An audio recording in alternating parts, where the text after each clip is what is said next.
Cell phones to stun. I'm thinking end, just because.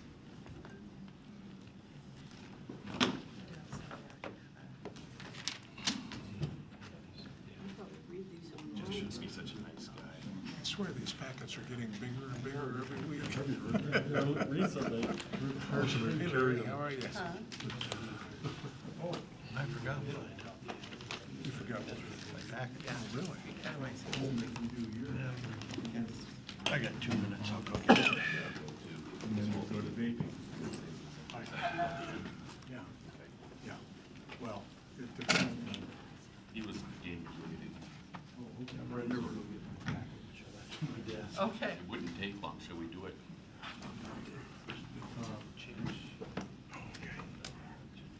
Just a minute.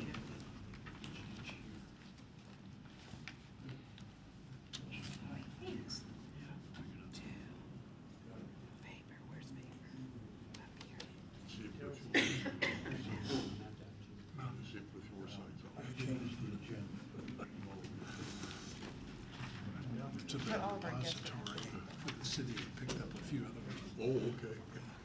That's good. And so did John, he picked up some more today.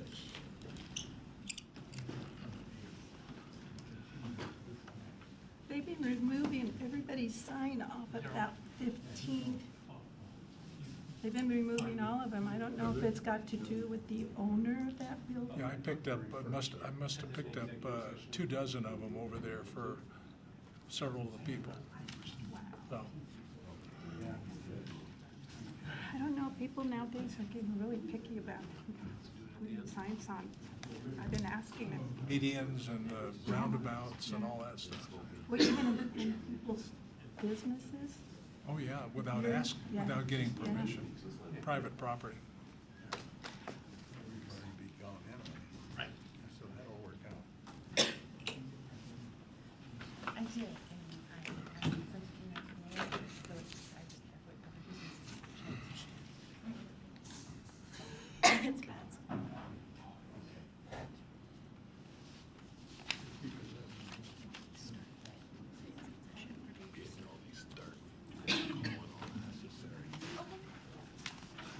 Shut it down.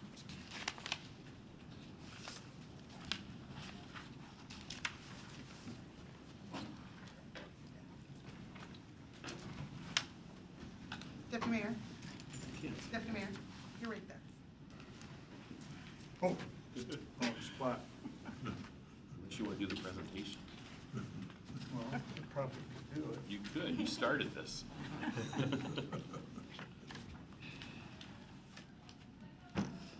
Okay, the meeting will come to order.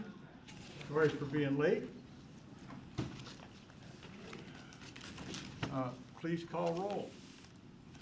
Deputy Mayor Pelosi. Here. Councilmember Baggett. Here. Councilmember Brown. Here. Councilmember DeCoursey. Here. Councilmember Holman. In the nick of time, here. Councilmember Trot Manuel. here, Councilmember Wells. she's excused. She's excused. Deputy Mayor. Councilmember Wells. Excuse. She's excused. Excuse. She's, Excused/absent for now.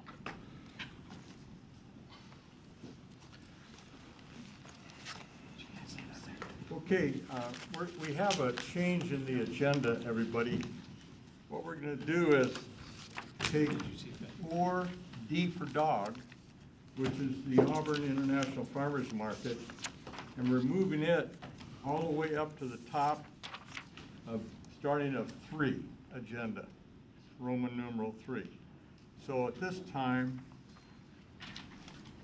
Mr. Brown. No, we don't need Mr. Brown in this. So at this time, Darrell Faber, please give us your annual successful Auburn International Farmers Market presentation. Great, well, I'm joined today by Amanda Valdez, and she's been coordinating our market for 4 years, so 2 years at the old site and 2 years now at Let's Go Park and our expanded site. So we just wanted to do a really brief overview of the success of this season and where we're at, and kind of what's happened over the last couple of years. You'll see the numbers here, and Amanda's done a wonderful job, and our core of volunteers as well that really make it a success. And thanks to Deputy Mayor Pelosa for kicking this off, I think about 13, how many years? 12 years ago. 2007. There you go. And you got a quality new mug here to put your hot coffee in, or a cute little flower. All right. So just a quick reminder of our mission. We're here to serve Auburn. We're here to be a healthy choice for our residents in Auburn, and we've seen that more Auburn residents are coming to the market and enjoying it. And every week we look forward to hearing how they got there and what they enjoy most about the market. So we're really excited. We had a great year, and we are excited to give you some fun updates. You can kind of see from the photo some of the changes that have happened out there. The arrival of Crow with Fries was a big hit this year. Obviously, public art is always somewhat controversial, but in that created conversation, which has been great, and we really noticed at the event a lot of kids and the grandparents and others using it as a photo op as well as a locator of where the market is located. And also quite a few new vendors have decorated it up, and the return of the carrots out there, which a lot of people really enjoy. It's just kind of some pop-up public art. So it's a great site. And this next slide just kind of shows where we've gone. I think Amanda can take credit. The 2 years that she started at the other site, our numbers were falling and our vendors were falling, and there was construction going on downtown, so it was kind of tough. So council, working with us, made the decision to move it over to Les Cove Park. And you can see what has happened then in the last 2 years, an increase of over 5,000 visitors the first year, and another increase this year. So the customer count's really outstanding. This year we did have one less week because of the way the Sundays line up, and September weather was bad to say, to be good about it. October's been way better, and so we, I think our line would have increased another maybe 1,000 or so consumers if we would have had a little better weather in September. Continuing to grow, our vendors are happier than ever in the Les Cove location. Their sales continue to grow year after year since we've moved, and they couldn't be happier. We've also grown in size. We've gone from somewhere around 30 vendors over at the Sound Transit area to 68 spaces over at Les Cove. And this year we did an expansion into the park further, and it turned out to be great. Folks that were walking through the park on the other side saw the tents and the food trucks and said, "What's that?" and came over. So we drew in a new audience by expanding into the park and utilizing the splash pad that's there, and folks having lunch over at the new concrete area next to the library. So the park setting has really been great for us to expand and welcome new vendors in too. So we had about 8 new vendors on the east, or the east side of the parking lot, and the new restroom was built this last year as well. And so that's really helped out combining both sides, and most of the vendors really like it over there. There's a huge shade tree. So the ones that like to be under a shade tree kind of want to go over to the Les Cove side versus the Big Daddy side. So it worked out really well. So overall, the market is growing. We saw 3% increase in farmers, and their sales also increased this year. So we're getting more farmers, more local produce, fresh access, healthy foods for our community, and then people are shopping more at the farmers, so their sales have gone up. Again, I can't stress how happy they are to be at the Les Cove location. And then this is just a list. We have increased our food options at the market by a ton. We've had a ton of new vendors in processed food and prepared foods. You can come and you can get a full meal of goodies and cheese and wine. And then we've also got more prepared food, and with the park setting and having picnic tables and umbrellas, it's been great, and watching people hang out at the market for a couple hours and play some giant Jenga and then head on home with all their fresh produce. I think that's all. Yeah, so a large increase. I think next year we'll get to about $350,000 in sales. There's a little pressure on you. And so we're excited to do it again, and we'll start the same week as the previous year.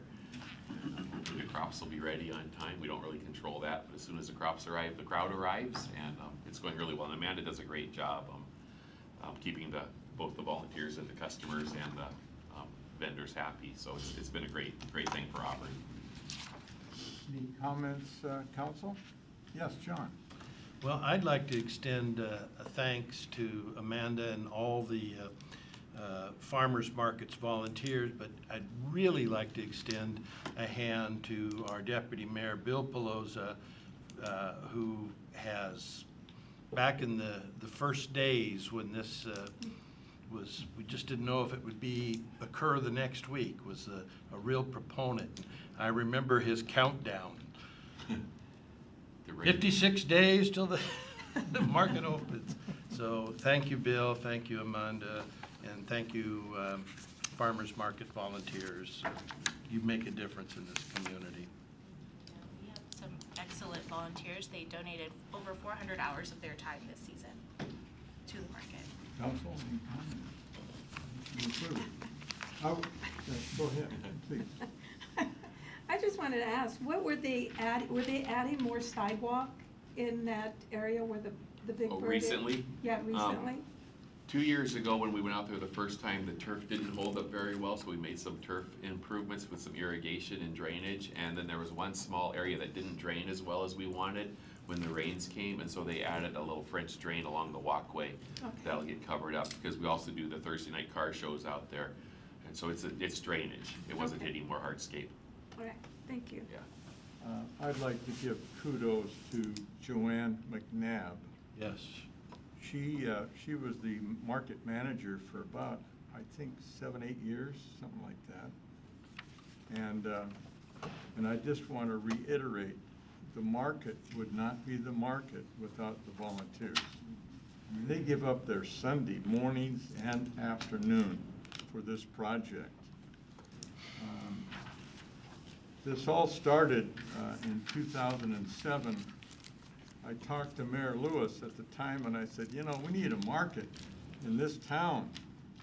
And he said, well, we used to try it up on B Street, right across from the main entrance there to Roddles.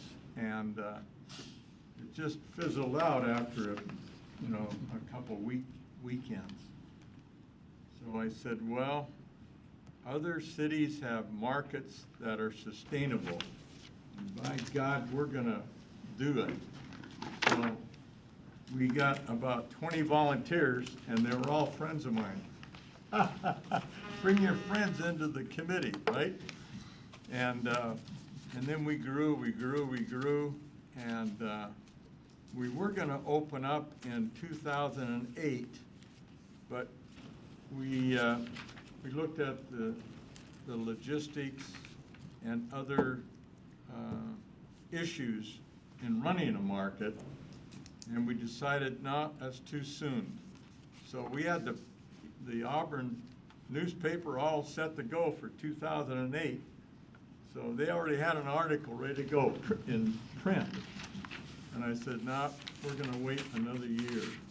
So we did a lot of surveying in the region to find out what is the best day, so we didn't conflict with other mature markets. We didn't want to do that. So that's why we ended up with Sunday. Anyway, those are my comments, and I'm going to stick with them. So, anything further, you guys? That's it. We look forward to next spring. Yeah, All right, thank you. so we'll now go into the no smoking or vaping in city parks. Daryl Faber again. Bring Pat Bailey up, help out with this. She's a member of the Blue Ribbon Committee for Auburn, the Healthy Auburn Task Force. This one loaded up.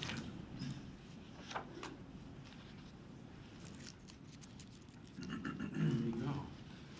So, yeah, well, thanks again, Daryl Faber, Parks, Arts, and Recreation Director. This topic has been around the city of Auburn for about 10 years, and we'll go through our PowerPoint real briefly. And this intent is just to have a discussion about a potential ordinance related to smoke-free and vape-free parks. The Healthy Auburn Task Force, Blue Ribbon Committee, has this on their agenda as an actionable item, as well as the Auburn Park Board, where it went to Park Board in the September meeting to at least view potential ordinances and actions related to this. So I'll get started here. Obviously, we know that one of the primary functions of a public park is to provide a safe place enjoyable to all the users. And Auburn has some amazing park spaces, and we also know that we have a terrible statistics that we'll see in a few minutes related to the health index of King County as it relates to Auburn. Smoking and tobacco use in parks is contrary to the goals of public spaces. A public parks issue is not about protecting the rights of people who smoke, rather that a smoking tobacco restriction in parks is about protecting the rights of everyone else who wants to enjoy a smoke-free environment while visiting their parks. So the Park Board and the Blue Ribbon Committee have kind of joined forces in this and are asking council to consider a tobacco smoke-free ordinance and at least a discussion. Want to talk about this one? As Daryl calls it here, smoking by the numbers. First of all, in probably the last 30 years, we've provided a lot of information and education about the harmful effects of smoking to many people. And many, many people have quit smoking. But there are still quite a few people, and particularly in this area, who are still smoking. So within the Auburn area, the top 2 leading causes of death in the city of Auburn are cancer and heart disease. And this may be true of many cities, but it's related to a major risk factor, and that's smoking. Smoking ranked 4th out of 9 indicators in a report, but it said 20% of the people in Auburn are still smoking. In King County, 13.6%. In Washington State, 16.5%. So Auburn exceeds both of those areas. And then smoking during pregnancy ranked 1st in this report, and ranking, the lower number is the worst. And 11% of women who were pregnant smoked during pregnancy. And this has many, many effects on both the mother and the infant. In King County, 4.4% in all of King County. In Washington State, 10.6%. So we at 11% again exceeded all. Within King County now, nearly 1 in 5 students were using a tobacco product in 2014. Almost 1 in 5 deaths are caused by smoking. And that's because we mentioned the cancer and heart disease, and the American Heart Association has been talking about this for years and years, and the repercussions of smoking and heart disease, and also the lung disease, the emphysema, the chronic obstructive lung disease, the COPD, pulmonary disease. I mean, these are all the chronic diseases that occur in many people from smoking.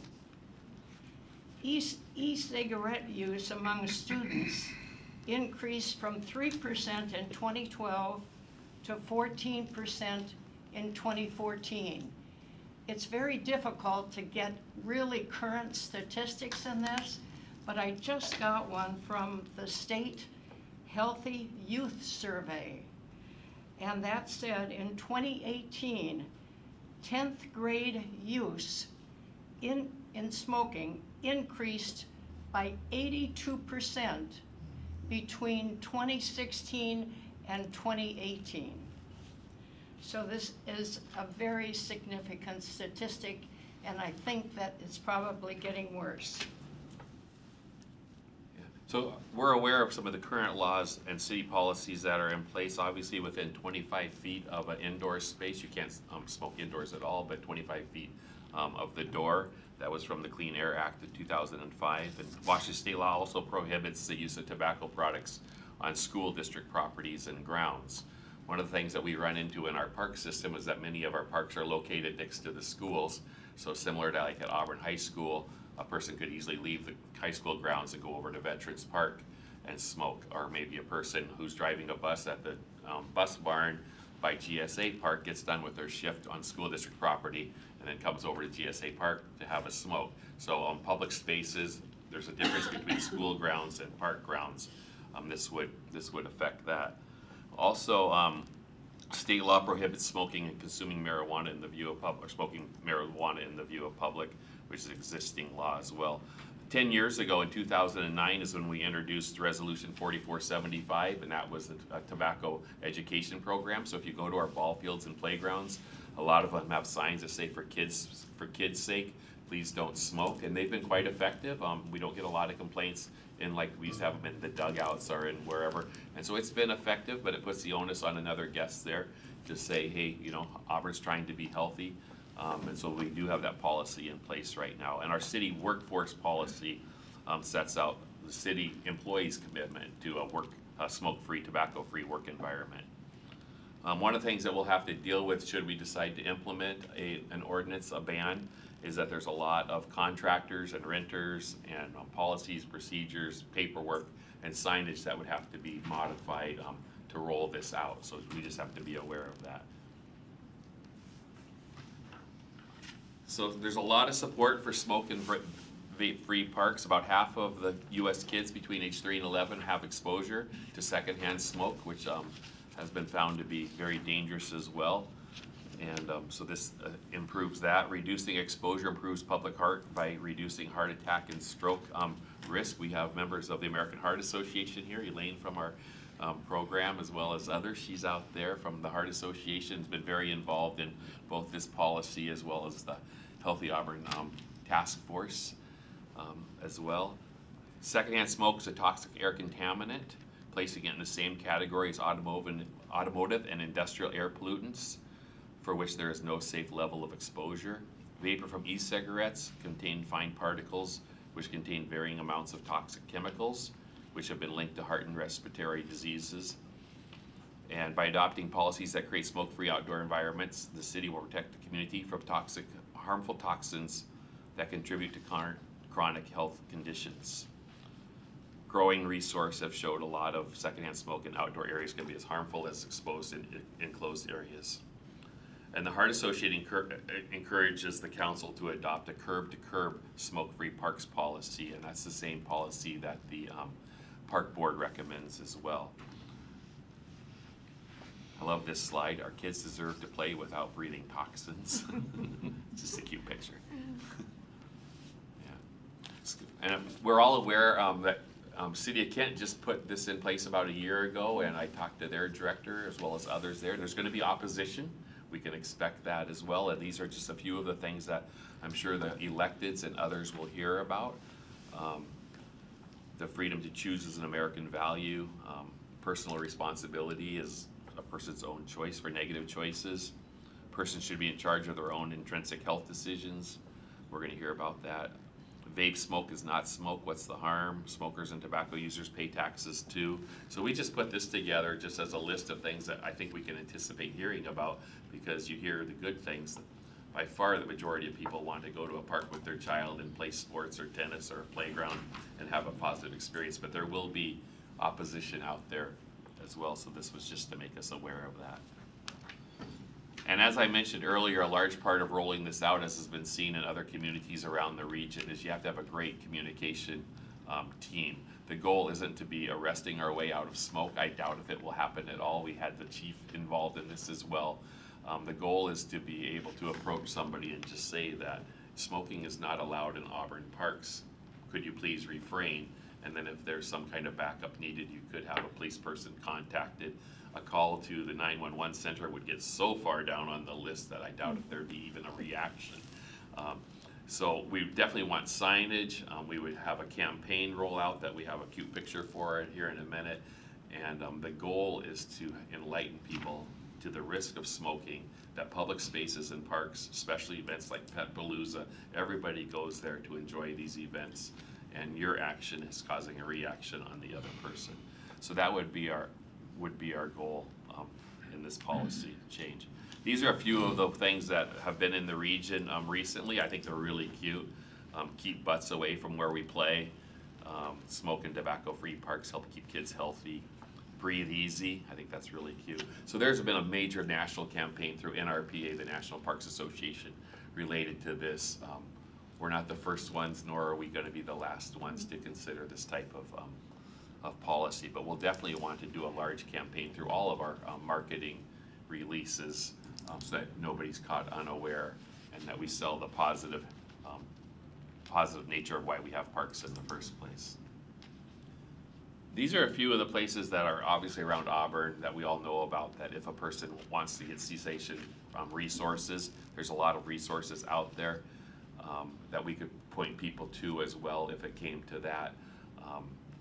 I think most people are aware of these. It's more of a life choice, and but there's a lot of programs right here in the Auburn area, as well as through our park system for getting cessation help. What other communities are doing? We always ask this question. Obviously, a national park, there's no smoking or vaping in any national park. They're huge spaces, so that's interesting. Right now, I believe that the majority of the South Sound cities have created smoke and vape-free parks. Seattle, Burien, SeaTac, Covington, Kent are all smoke and tobacco free, and thousands of parks and recreation systems across the country have already implemented an ordinance to this effect. One of the things that the city would have to determine is whether this would be a system-wide smoke and free. Some agencies have done designated areas only, playgrounds and athletic areas. And we could also do no change in policy. Right now it's just an education program with no enforcement. Both the Park Board and the Blue Ribbon Committee prefer a system-wide ban. It's very easy to market, and also if you're saying that smoke-free is the direction you're going, it takes away any unawareness of what the policy or procedure would be. This is the language from the City of Kent, code language that we could basically implement for Auburn. It's unlawful for a person to smoke, vape, or use tobacco in any of our park property or park facility, excluding the Auburn Golf Course facility. They exclude Riverbend Golf. The prohibition, both non-combustible products like e-cigarettes or vaping devices that produce smoke or vapor, and dipping tobacco, chewing tobacco, snuffs or snot, I don't know what that is, and combustible products like cigarettes, cigarillas, cigars, pipes, and hookahs. If a product emits smoke or vapor or contains tobacco, it is prohibited. The other thing that has come up with our work with legal is right now most of our items in the code are a civil, class 1 civil infraction. There's a few that have specific dollar amounts, so off-leash dog, fireworks in parks, those type of items are class 1 civils.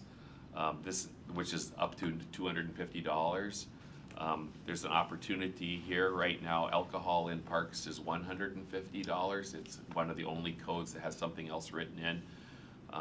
We believe there's an opportunity here to make this either a class 2 or a class 3 infraction so that the penalty is not as large, to put more onerous pain on person. Many smokers are of lower income due to statistics, so perhaps there's a way to ease into this. Our goal would be hopefully that we don't have to issue these civil infractions at all. So that's an issue that we'll want to discuss, as well as what level of infraction, and potentially matching it up with alcohol so that 2.2.250 would be the same as alcohol, which is the code number right above it. So that decision would have to be made as well. The only other thing that I'll bring up is under the Parks Code, and Doug could maybe speak to this if needed. The definition of a park is very broad. It includes zoos and plazas and other things in there that we'll want to make sure that when we're taught, we may want to define what a park is more clearly should an ordinance be enacted regarding smoke and vape free, so that it's very clear that this is for what we consider a typical park space, and don't get involved in sidewalks or plazas where it's very difficult for a police officer to enforce something. That's the end of what we had to say. We're happy to answer questions, and we're happy to have members of our task force, such as Councilmember Baggett, Councilmember Trout Manuel, have been involved in this as well. So it's coming from all angles.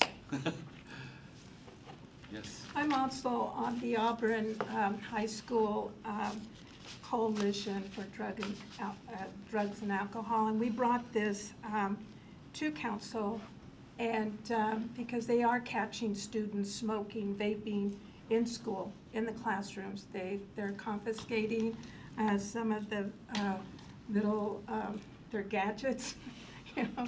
And so that's why I felt that this was very important to piggyback on the blue ribbon, because it's not getting better, it's getting worse.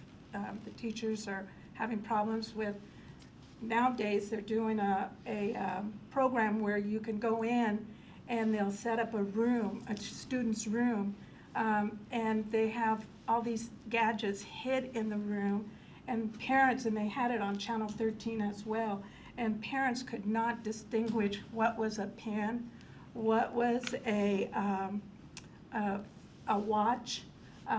They've got hoodies with the little straps that they can hide their vapor inside here, and they smoke it from the straps. So it's gotten pretty bad, and it'd be nice to see this because the youth are the ones that are getting sick. They're going into the hospitals for asthma. There's more asthma being reported on this and everything. So that's why I am supporting on this, to have it brought to the council and see what we can do.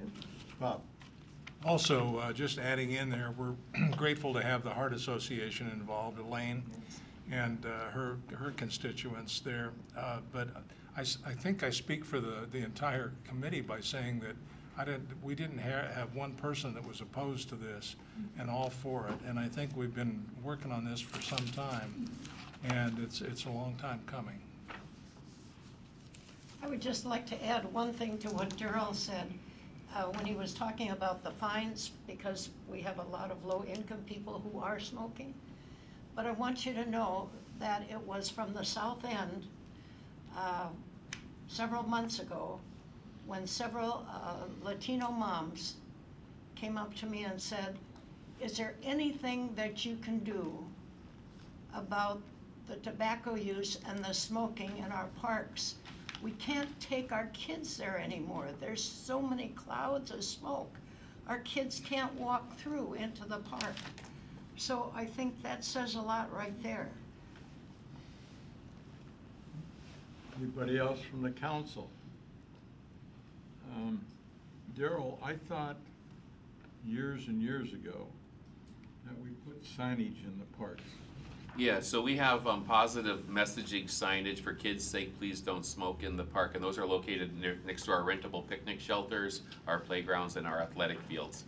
But it's basically for one person to point to another and say, it's more of a reminder. A lot of cities have educational tools like that, and those signs are available through King County Health Department. So it's been kind of what we've messaged in the last 10 years. But we haven't had any sort of enforcement, which this would allow, and it also allow an officer to approach a person who's smoking for whatever reason, because they would actually have a conversation starter. I think that banning tobacco usage is a no-brainer myself. So what are the next steps?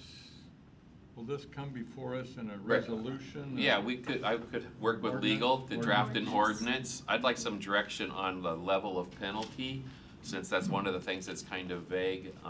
There's kind of 3 classes, correct? Class 1, 2, and 3. One is up to $250, and that's what the other parks regulations are. 2 is up to $125, and 3 is up to $50. Okay, that's what I wanted to know. The other cities that have a ban, do we know what their penalty is, Doug? I think we ought to find out about that, get a little more thought on it. I don't know offhand. I think, Darrell, if anyone has done the research about the local communities, I believe that the California one that's being adopted, I just read in the newspaper, was $25. But I don't know about South Sound area. Yeah, we should probably find out. That'd be easy to do. Okay, Yeah. good. I think City of Kent is $50. Oh, yeah. I was just going to direct that question to our chief over there. What are the fines for something that low, the 2.22? You don't know. It's all up to the city ordinances and how you want to do that, but they all have a large range. I couldn't tell you. I've never issued a ticket for smoking in a park in my entire career, so I couldn't tell you. So, but if you were to be consistent with some of the other park codes, the 250, 100 to 250 seems to be what the other codes mention quite a bit in 2.22. So. Okay, yeah. I would look at that as a class 3. I think education, signage, communication, is going to go a long way. Plus, what we've seen recently with the ban on the vaping products, at least the 120-day moratorium. I don't know where that's going to go, but other things related to that. I think as the message gets out, people have a better understanding, and for the most part, I think people are going to be, compliant with this. They know there's no smoking in parks. Okay, well, I'll just go someplace else and have my cigarette or whatever. So I would look at that as a class 3. Thank you. Larry? That would be my input as well. If we have concerns for, low-income folks that, struggle with cigarette addiction, I don't know that it behooves us to make their lives more difficult. I think we supply the same amount of deterrent with a $50 fine than we do a $250 fine, just exerting more pain for those folks. I think Councilmember Brown makes an excellent point, because we're looking at a very addictive product, the nicotine. I mean, whether it's vaping or whether it's cigarettes or the type of tobacco usage. I don't know how many of you in the room have ever smoked, but I quit about 30 years ago. And after I quit, my wife still smoked for a couple of years. I used to tell her, I can't stand the smell, you gotta quit. Well, a couple of years later, she quit, and she also went to a place one time where people were smoking and came home and said, I know what you're talking about, I can't stand it. So I think that's where the message gets out. And also, when you look at vaping products, my daughter was a smoker. She quit 2 years ago. She started vaping. Her goal with vaping was to reduce her nicotine levels down to 0 and stop vaping. And she did that successfully as well. So, a heavy nicotine user down to 0, down to no usage whatsoever for any types of products. So again, I think Larry makes an excellent point with that. And the statistics show, and the State Department of Health show what the statistics are. And the more we get that message out, I think the more people understand, want to comply, but hopefully we'll get people to put those products down and stop. Okay. Just real quick. I think Attorney had a question. Did you have a question, Doug? Oh, I thought you had your hand. Oh, yeah. Sorry, Deputy Mayor, because you asked about the other cities, I'll just interject, add that the state penalty for smoking indoors is a fine up to $100. Okay, my concern is the students that are getting caught, and that's in 6th grade up to 12th grade. What are the penalties on those students that are still being caught with the vaping or smoking? Because what we hear now is that they're saying, you know what, we're not going to be able to vape, so we're going to go back to smoking. That is what's going around. So that's something that we need to also consider, is the students, children. Is this going to be included in this? That's something we need to think about. Okay. Council, any other questions or comments? All right, hearing none. Thanks. Thank you, panel. Thank you. Appreciate it. Good information. Now we're going to be discussing modification to the 2020 through 2025 Transportation Improvement Program. All right. Introduce yourself and proceed.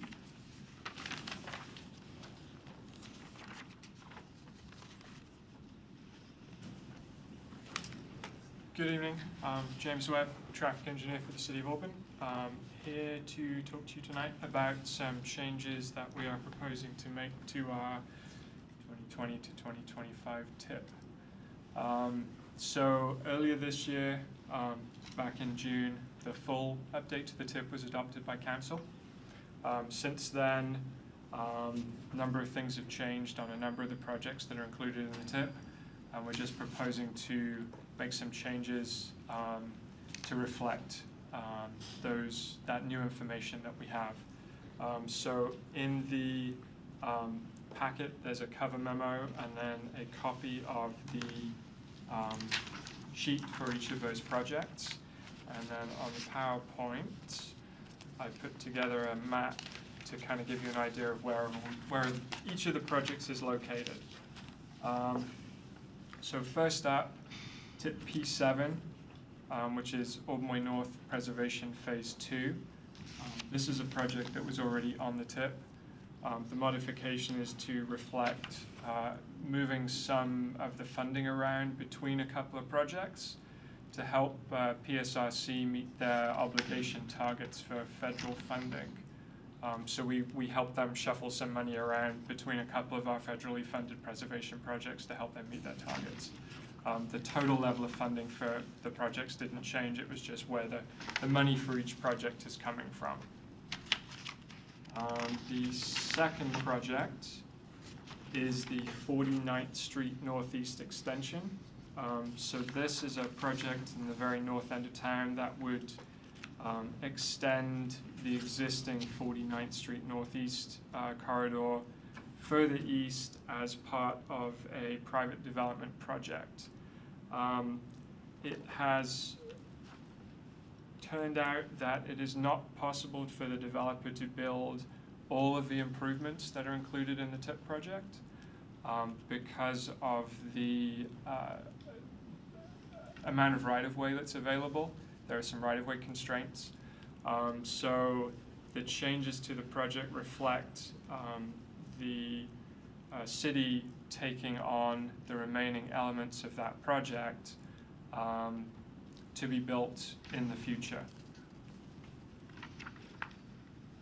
The third, so this is the Regional Growth Center Access Improvement Project. Again, this is another project that was already on the adopted TIP.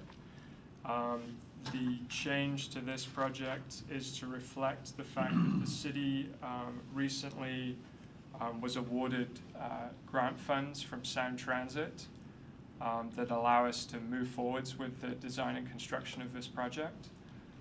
So that's the only change to that project. Scope is the same, the funding is the same. The only difference is now that the grant funding for that has been secured. And then we have two new projects that we're proposing to add to the TIP. The first one is at 15th Street Northwest at the northbound ramp intersection with SR 167. There has been a level of service deficiency identified at that intersection, and the improvement to address that level of service impact is the construction of a right turn pocket. So if you're coming along 15th from the east and you want to get on northbound 167, there'll be a dedicated right turn pocket that will help you be able to do that more efficiently. And then the last project is another new project. This is P3. This is a new preservation project that would reconstruct 2nd Street Southeast between A Street Southeast and Auburn Way South. A Street Southeast is currently under construction. That corridor is being preserved right now. That was a grant-funded project we got several years ago. Auburn Way is slated for preservation next year. I spoke earlier about the Phase 2 preservation project. This section of Auburn Way is covered by the Phase 3 preservation project, which is also going to be under construction next year. This project would reconstruct 2nd Street to tie into those improvements on either end. So this is a project that we submitted to TIB for grant funding in their physical condition band. So we're adding it to the TIP to be consistent with that grant application. We won't find out about that grant until towards the end of November. So we'll wait to hear about that later. And that is all of the things that we're proposing to change. Yeah, Bob. I had the displeasure of driving down Second Street today, and let me tell you, if you want an e-ticket ride, for those of you who remember Disneyland, take a trip on the Second Street. Yeah. So because of the condition of that road, it's too far gone for preservation. It needs reconstruction.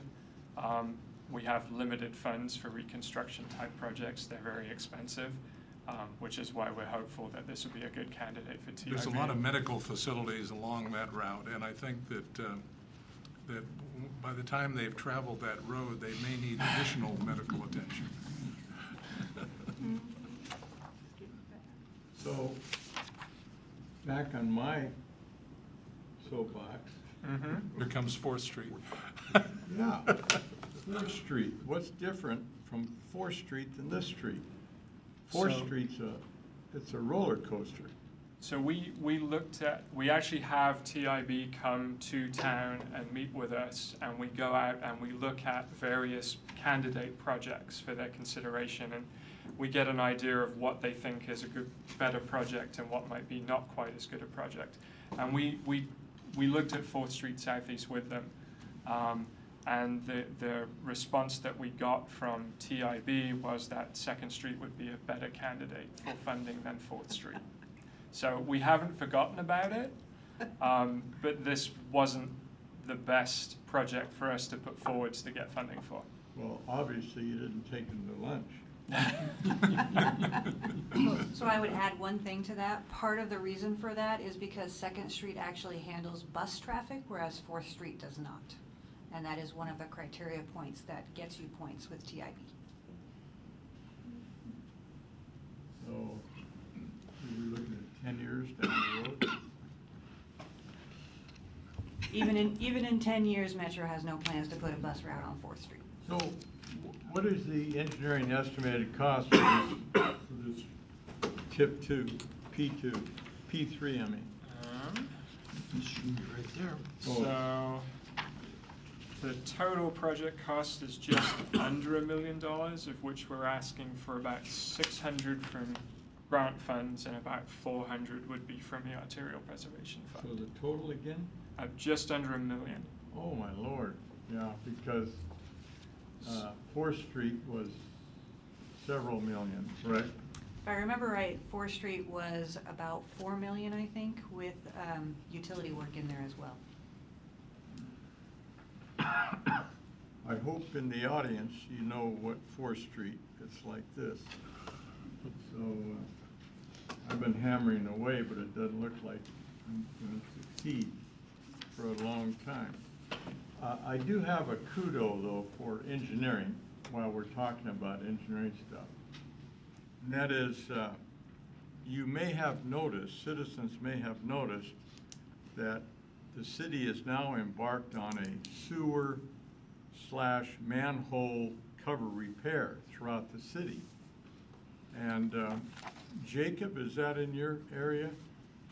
Yeah, so the one coming down Lee Hill from 104th Street, there was that real bad one, and it's been fixed. So the neighbors already have called me, thanking me to get that thing resolved. You got a comment, Jacob? Yeah, okay, good. Keep up the good work. And when is that project to be concluded? I believe it's in several locations around the city, I believe within the next month or so. Okay, good.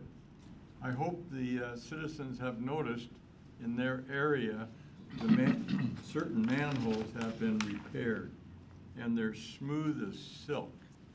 And if you have any in your neighborhood, give me a call, and I will try and get it prioritized for you. All right. Well, any other comments, council?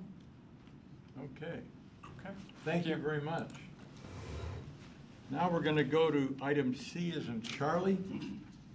This is dealing with the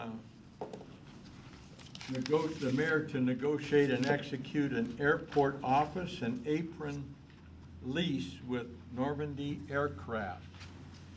So, council, we're going to sit over here if that's okay, because we don't have a presentation. Rather, we brought a special guest, so. All right. I do have a couple of handouts I'm going to have you guys.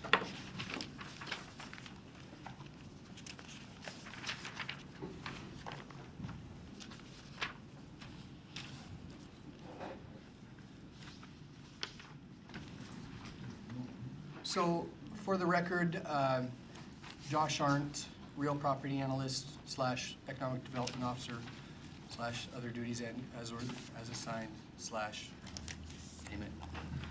And Tim Mansonitis, airport manager.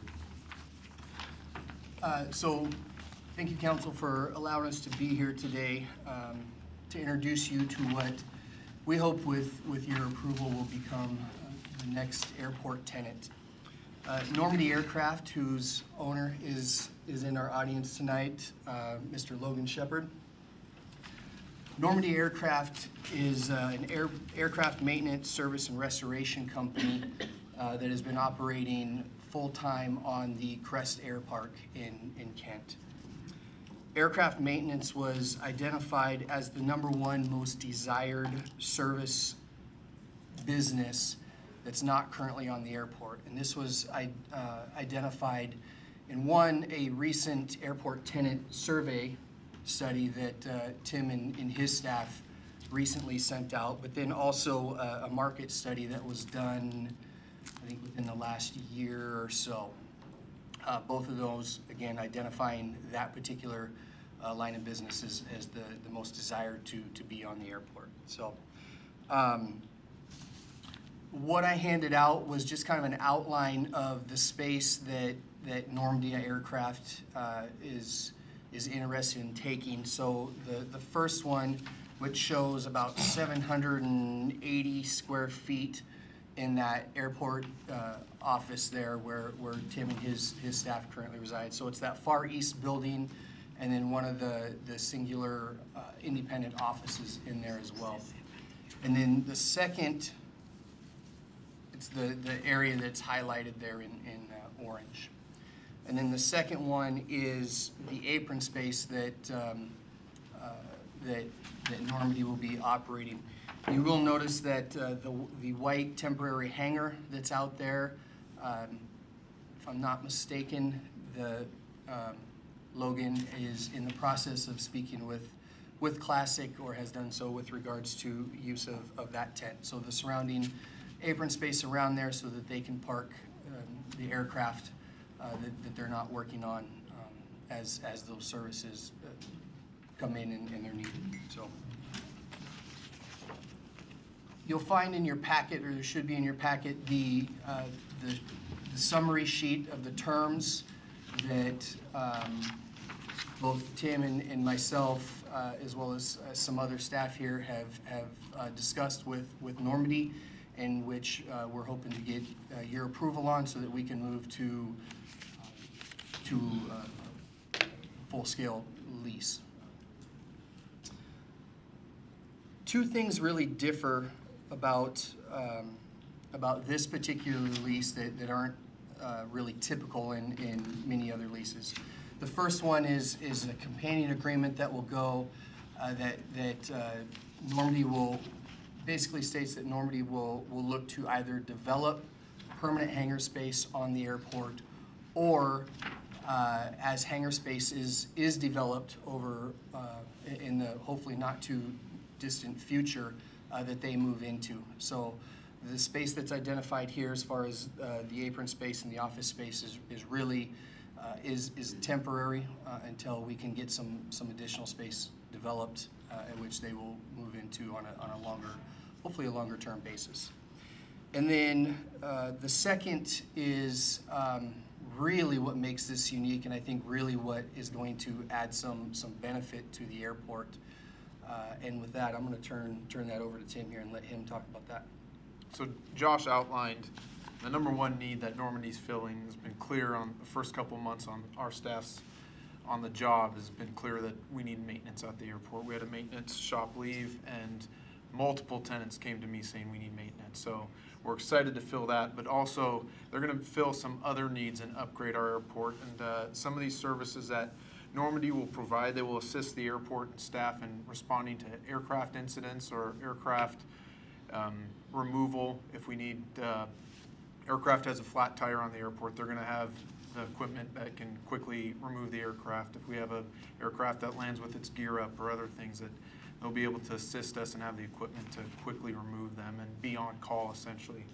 Another thing, they're gonna partner with the airport in promoting 2 events. We had a very successful, Councilman Daggett was, or Baggett was able to join us and some of the others.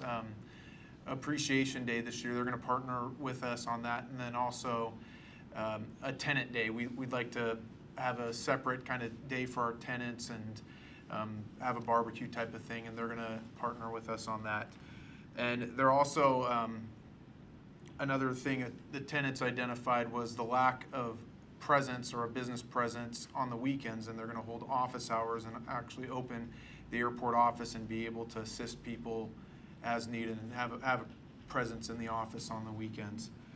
And also assist staff with minor maintenance if we had something that one of our staff can't fix with the fuel system or other minor maintenance, small engine type of stuff. They're maintenance, they're experts in maintenance and things that they can help us with.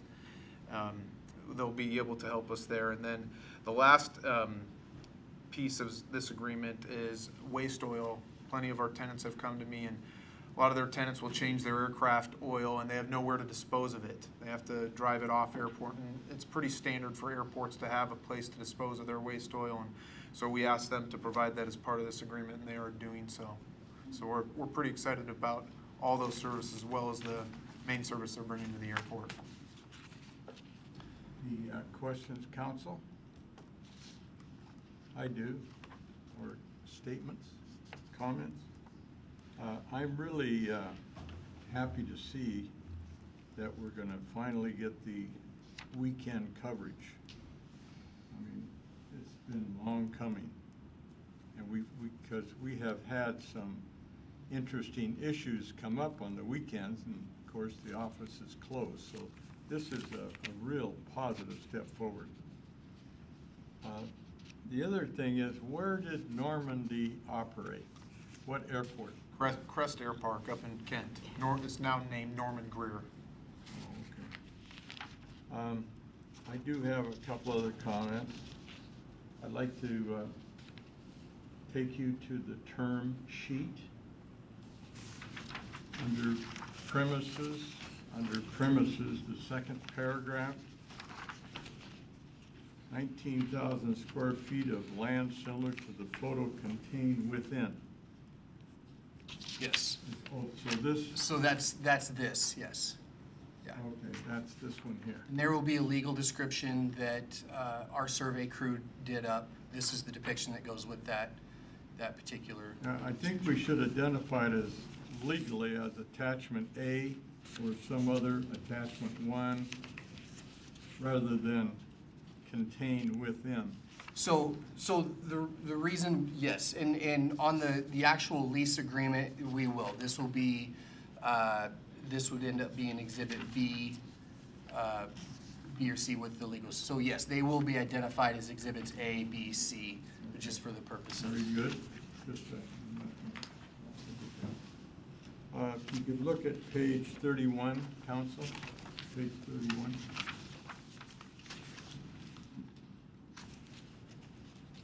Looking at the term paragraph. Okay. The companion agreement will outline the requirements. Where is that? A companion agreement, which? So we don't have a companion agreement drafted. It's right now it's the theory. So the companion agreement essentially states that during their lease term on the airport for this premises, there will be certain timelines established that Normandy will have to meet. So the first one would be identifying either a location that's part of the ALP or another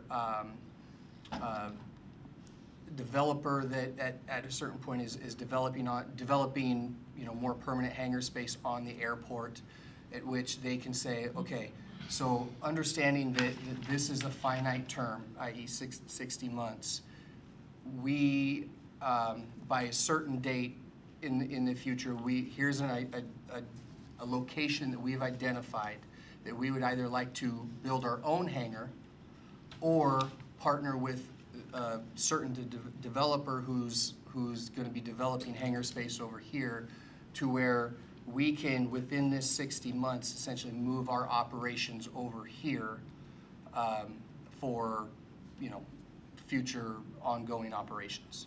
Okay, so that will be an attachment to the final lease? That is correct. Okay. Council, any comments, questions? John? Oh, I'm familiar with Normandy Aircraft. Yeah. They're up at, like I said, Crest Air Park, and I've actually used them before. But I would like to say that I really appreciate the open communication that you're having with the tenants. I mean, communication, it's like husband and wife. And you guys are doing an outstanding job of opening up communication with the tenants, plus sending out your updates as you do. It's very informative for the council to receive that information, so that we're out and about talking to different people in the community, and we're up to date as well. So good job. Thank you. Okay, is that it, guys and gals? Thank you. Okay, thank you. Appreciate your work. Okay, now we're going to go to mixed-use development, amending chapter in our code.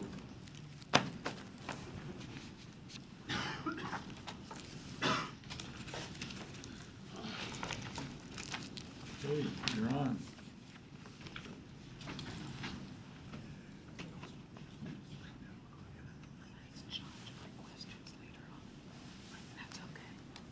Thank you, council members. I'm Jeff Dixon, Planning Services Manager for the City of Auburn Community Development. The purpose of the topic this evening is to introduce and discuss proposed zoning code amendments that have been submitted by application. I'll try to keep this within the 15 minutes allocated. The city received an application from Inland Washington LLC on May 17th for some zoning code text changes to modify provisions specifically for the purposes of development of the Auburn Gateway project. As the council may recall, the Auburn Gateway project was previously proposed by the Robertson Properties Group, or RPG. It's for redevelopment of the former Valley 6 Drive-In Theater site in the city. So it's the north end of Auburn, bordered to the north by 277, to the east by the extension of I Street Northeast, to the south by 45th, and to the west by Auburn Way North. The site was the subject of a previously executed development agreement with the city in 2011. And the site comprises approximately 70 acres. The City Council previously received a presentation by Inland introducing their vision for this Auburn Gateway project in their anticipation of acquiring the site. And at the City Council's June 24th study session, the City Council discussed an amended and restated development agreement, and at a public hearing on the same date, the City Council approved that amended and restated development agreement by Resolution 5442. Since that time, the city staff has been working with Inland Washington LLC on various approvals needed for the project and identified an additional code amendment that's necessary for their project. And this is just a copy of the conceptual site plan that was accompanying the development agreement. So there's approvals needed at various approval authority levels with the City of Auburn. The Planning Commission conducted a public hearing and recommended on the zoning code amendments at their July 16th public hearing. The City Council already considered an amendment to the development agreement at their June 24th public hearing, and now the City Council is asked to act upon these zoning code amendments, and then staff is also working with the applicant on their various construction approvals like utility permits, civil plan reviews, building permits, and those things which are ongoing. So the zoning code changes that have been requested affect four particular sections. They affect 1808, which is the planned action ordinance or the planned action chapter of the city code. It affects 1823, which is the regulations of the commercial industrial zones. It affects 1831-200, which is the architectural and site design standards. And it affects section 1857-030, which is some of the performance standards and specifically those affecting mixed-use development. I'd like to go into a little bit more detail on the nature of those changes to those specific sections. So the planned action ordinance is a separate code chapter that has been adopted but has never been put to use because it's specifically for this site and for the planned action adopted for the Auburn Gateway project. The proposed changes here are to accommodate the needs of Inland Washington LLC and specifically to allow horizontally distributed mixed use in addition to the vertically integrated mixed use that is allowed now. There's also some minor changes about the department name and punctuation, and also to recognize that development agreement may be subject, may change certain city standards that apply. It also recognizes that there is additional environmental review that's ongoing, and that is the subject of Exhibits B and Exhibits F that have placeholders in your packet but are not contained in your packet, but are intended and being completed right now so that they can be transmitted to the City Council at the time that you're asked to act on Ordinance 6728. The other changes are to Chapter 1823, which is the commercial industrial zones, and specifically to the C4 designation within that zone. I'll remind Council that this site is the only location in the city of Auburn that has that particular zoning of the C4 mixed-use commercial. So it applies specifically to their site and their holdings. The code changes there are to, again, allow the horizontally distributed mixed use in addition to the vertically distributed, and to allow outdoor recreation for profit as a administratively permitted use in the C4 zoning district. So these changes in Exhibit C are shown on pages 58 through 70 of your packet. The other code changes, the remaining two code changes that are affected are 1831-200, which is the architectural and site design standards. And specifically here, the nature of the changes is to allow the design standards to be administratively amended by the Community Development Department Director. The current language in the code refers back to the old City Council committee system, which is not in use any longer. And it also changes, it would allow that separate architectural and site design standards document to be changed to, again, incorporate the horizontally distributed mixed use and to allow the multifamily residential to occur in advance of associated commercial uses for the mixed use. The last section of the city code to be changed would be the 1857-030, which is the performance standards that apply to mixed use. Mixed use specifically has a definition elsewhere in the city's code. It means a single unified development that incorporates residential uses and some other land use. And the definition allows for horizontally distributed or vertically distributed mixed use.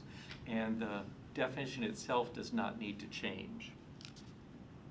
But what is proposed to change is to change how these apply in the C4 district. Right now, the current code language says that it only allows the vertically integrated or distributed in the C4 zoning district, and so that's intended to be changed so that it allows either. I will note that inland development is seeking to do the horizontally distributed, and they don't have plans to do the vertically integrated mixed use.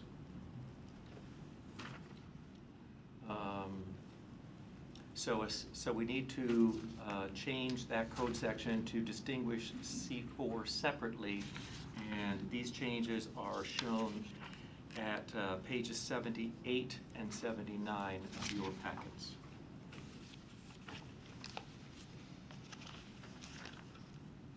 We also propose some very minor changes to clean up some wording corrections and to maintain consistency with the development agreement that's been adopted. So at the Planning Commission's June 16th public hearing, they recommended to the City Council adoption of these 4 code amendments as presented, and I'm requesting the City Council to schedule Ordinance 6728 for action at their October 21st City Council meeting. And I'd be happy to answer any questions that there may be. Bob, being on the Planning Commission for 8 years, you gotta have some comments. Well, I think that we waited quite a bit of time for the Robertson group to do some things out there, and I think that this is going to be a very positive action for our community. And I think it's, again, a long time coming. Now, it'll be a fun project for council, developing future policy.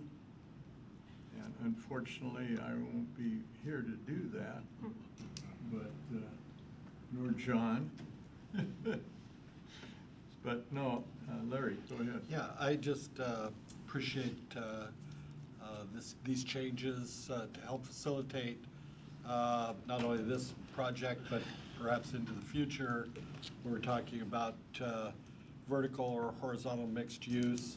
I think it's a way of the future to allow more walkable neighborhoods.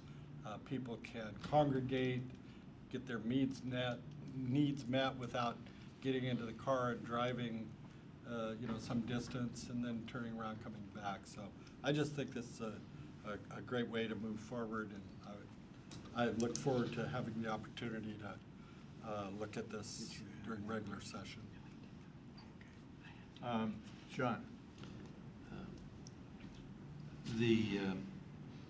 Given the preview that Inland gave us a few weeks back, the horizontal mixed use makes a lot more sense for that development.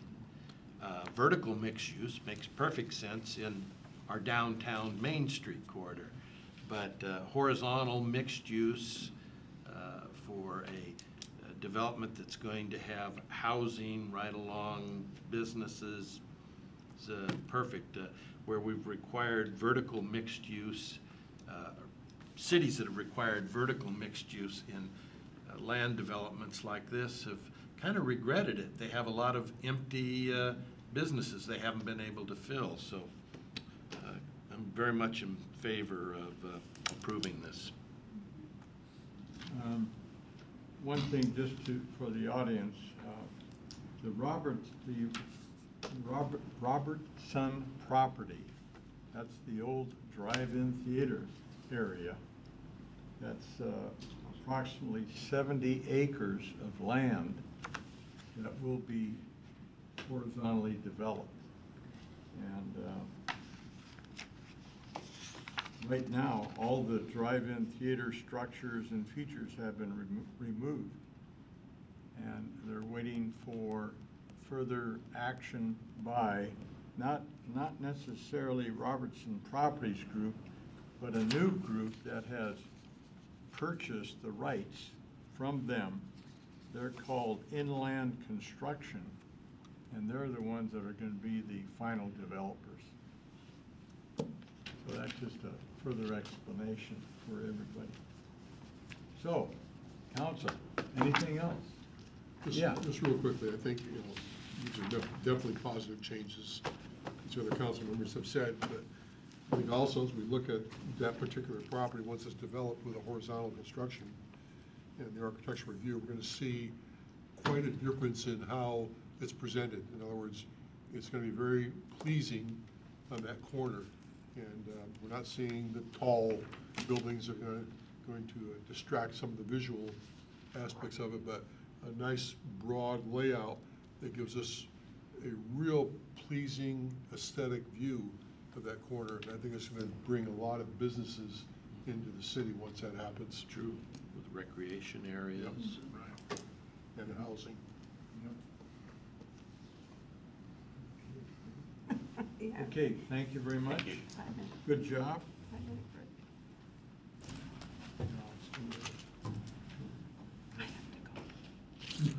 Okay. 5-minute break. Yolanda wants a 5-minute break, so we're gonna take a 5-minute break. Thank you. She has an immediate need. Would you? Oh, my Lord. Semi. I will not miss If you that. all are hungry, we have Jimmy John's in the conference room back there. Oh, that sounds good. Don't see one here. Jimmy John's in there. They got here freaky fast. Yes, again.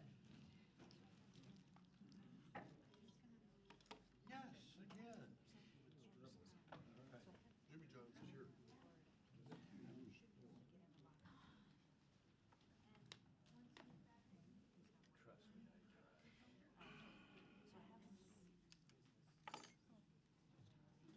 Hi, Virginia, how are you today? Yes, they do. Be loud. Yes. She's smart.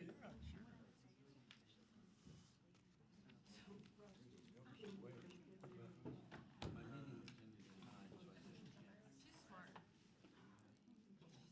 I like to hang around her because then people think I'm smart too. No, that's why I.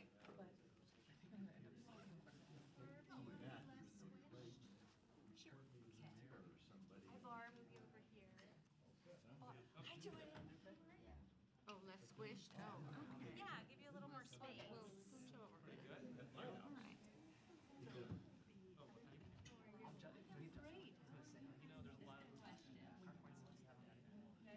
Oh, there we go. I do. I'm on the Facebook. I didn't think I'd wear that. I know. It's a good kind too. Yeah. Just some fruit stuff.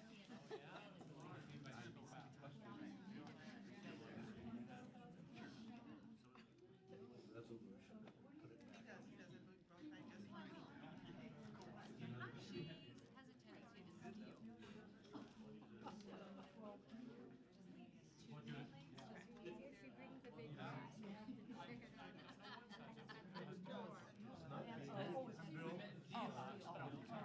Yeah, no. See, this shows how. The same exact language every morning. Well, that's good. I don't know, I just see 500 miles on cars. I grow my hair out. Really? Yeah. I've never had a ponytail. Yeah. So I want to get more money out of it. Well, I had a trim.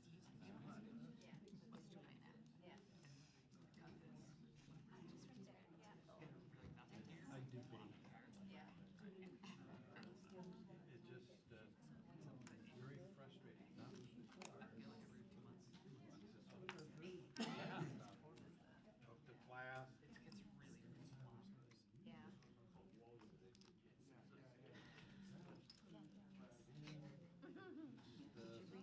I'm not exactly. Jeff told me to take a 5-minute break because of the big crowd. Okay, we'll come back to order.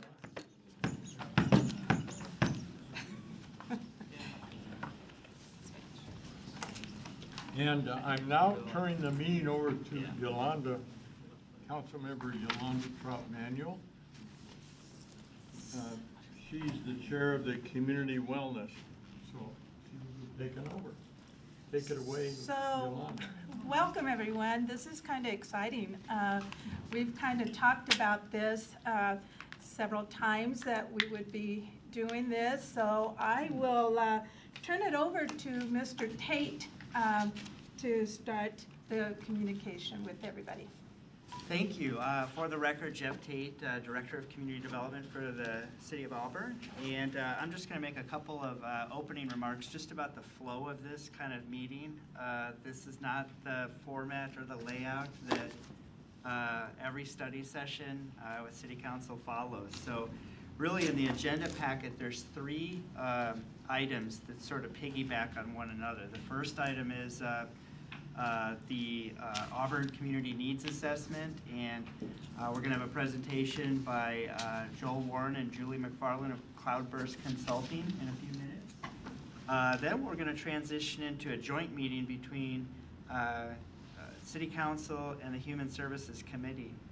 And while the Human Services Committee and City Council have had a relationship and have interacted with each other over the years, one of the things that I thought might be a good model from our City Planning Commission is to try to every 12 or 18 months just to get together and talk. So that's a little more free-flowing of dialogue. I think we're prepared to plant a few questions to get started if we need to. And then we'll transition into really a staff presentation to City Council on the consolidated plan. The consolidated plan, a document that is really the product that comes out of our community development block grant program and helps us continue securing and receiving federal funding for a number of projects. So I think I'll probably throw in a few comments as we transition, or a few notes as we transition from each one of those pieces to the other. For now, though, I think I'll just turn it over to Joel and Julie to get us started on the needs assessment. Okay, perfect. Thank you. Good evening. My name is Joel Warren. I'm with Cloudburst Consulting. I was here in June, and I met council. Haven't met all of the committee. Nice to meet you. Julie. Hi, I'm Julie McFarland, working with Cloudburst as well. So we've been working on this since about June, doing a lot of community engagement work, a lot of data analysis. In your packets here, there's a lot of data and graphs from the actual report. I'm not going to cover all those in detail, but I wanted you to know the kinds of data points that are in the actual report. So if you see something that piques your interest, that's something we can cover in more detail later, perhaps. But I wanted you to see the kinds of things that are in there. How I envision this going, so I'll probably skip most of the community profile and trends data. Again, it's all in your packet. It's also in the report. I'm happy to answer questions later on, if that is of interest. I'll go over some of the high-level needs, kind of focusing on where our recommendations are pointing, so we have some context to what Julie will be talking about. We'll talk about the survey results we had, both residents and staff survey results. Julie will talk about kind of the key themes she had from her community engagement focus groups. And then finally, we'll end with our recommendation from all of our analysis.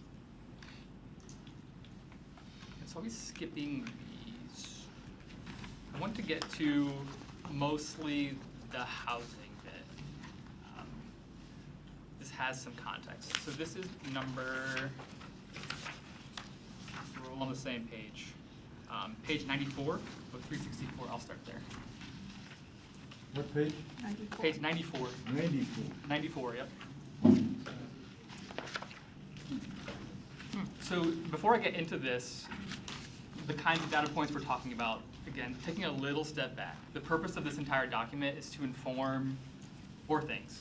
So going from the RFP, identify how city goals align to meet community needs, be a tool to the city's human service funding process, provide critical information for grant applications, and then support the strategic plan to the 20 to 24 CDBG program. So a lot of the CDBG program is from HUD data, and there's a lot of income numbers. So this is some important context. So this is a trend from 2010 to 2017. You can see Auburn has a pretty moderate, healthy real dollars income growth at 5%. So that number is relatively important when we talk about the increase in housing costs over the same period of time. So this number you'll see is about 5%. Increase in housing costs is significantly higher. I'm sure you all realize that, but the numbers also say that. So the housing affordability bit is really the meat of the CDBG program from the HUD perspective. So this data is all 2015 data. So it's a little bit dated, but it is the newest HUD data that exists. So we're kind of stuck using that. And we talk about median household income. In 2015, the median household income was $89,600. And that's a HUD calculation taking into account cost of living in the area. So what this graph here shows is the share of Auburn households by income bracket, both renter and owner. So you'll see a lot of owner households are there in that over 100% AMI category, meaning they're over that $89,000 mark. And there are a significant portion of renters in that 0 to 50 income bracket, about 40%, 50%, sorry. About 50% of all renter households earn less than 50% of the AMI. So similarly, it's housing affordability based on renter and owner, and then the kinds of households. So I think the interesting takeaway here is owner households, there's a much larger percentage of elderly households that are owners that are in those lower income brackets. And when looking at renter households, it's much more of that small related families, which is 2 to 4 people in a household, and that other. And that other category, in this case, is usually a single person household. Moving on.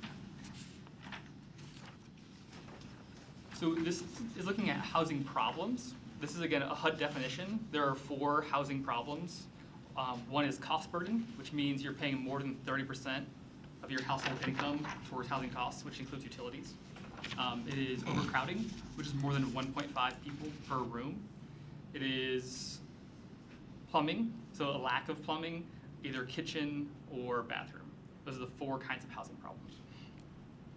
So in this, we're looking at housing problems by income and by renter or owner. So not a huge surprise, but you'll see in that 0 to 30 AMI, which is, again, AMI is then median income. A majority of households, both renter and owner, are experiencing housing problems in Auburn. And again, the overwhelming majority of household problems when we're talking about this is cost burden and severe cost burden, which is that 50% mark.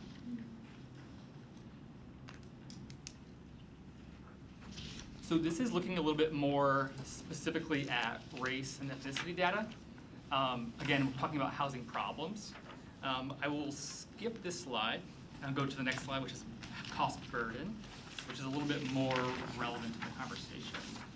So this is page 99. So HUD defines a disproportionate need by 10 percentage points greater than the jurisdiction as a whole. So that very first row there is the jurisdiction as a whole. So 61.8 of households in Auburn experience no cost burden. 21.7 experience the 30 to 50%, 15.4% are in that above 50% of their household income going towards housing costs. So what we're looking for in this graph is in that green column or in the orange column, any one below it that is greater than 10 percentage points higher. That would dictate a disproportionate need from HUD's perspective. So we can see Black and African American households experience a disproportionate need in the cost burden. And then we're looking at Pacific Islander households in the severe cost burden. So really what this whole concept of disproportionate need is highlighting is that there are certain groups in Auburn that experience housing problems, in this case cost burden, at rates higher than others. How do we determine that? Determine the number of The households numbers of between the Pacific Islanders and the African Americans. So it comes from that CHAZ data set that HUD puts out. It's a Census Bureau data set that HUD then takes and they kind of filter it out. So they're filtering by household and by income. We have another question. So Yes, this, Claude? this slide, Joel, this is this is both renters and homeowners. Right, combined. So to me, this is somewhat slightly skewed because the homeowner base is in there. It is. Where the cost burden could actually be higher than what the slide shows. Because the previous slide was showing 50%. Yeah. For people in the income levels of 0 to 8, 0 to 50, are more cost burden. So this could actually be a much higher percentage. It could be, yeah. And I think in the report, I actually do break it out. They're separated out. And if it's not, I can do that. So Chaz data comes with renter, owner, and together in all of these variables. Is there any other questions? No, that's fine. Yes, John? So this basically is a 2010 data set then? 15. 2015? 2015, But it's yes. based on census data? So census, not like the decennial census. Census data still puts out data every year. It's called the ACS, the American Community Survey. Okay. So yeah, so it is 2015. So this is an extrapolation to get the whole community? Well, they do an individual survey every year. So I mean, it's not necessarily an extrapolation from 2010 data. It is in like 2015 data. So I don't need to get too far into the weeds on it, but they put out a survey every year. So that number at the bottom there, the source, says 2011 to 2015. Every year they'll take the data and then they'll combine those 5 years and they'll make estimates based on the 5-year range. So next year, we will be seeing 2016. 2016. Right. Okay. I think that actually the data comes out in December.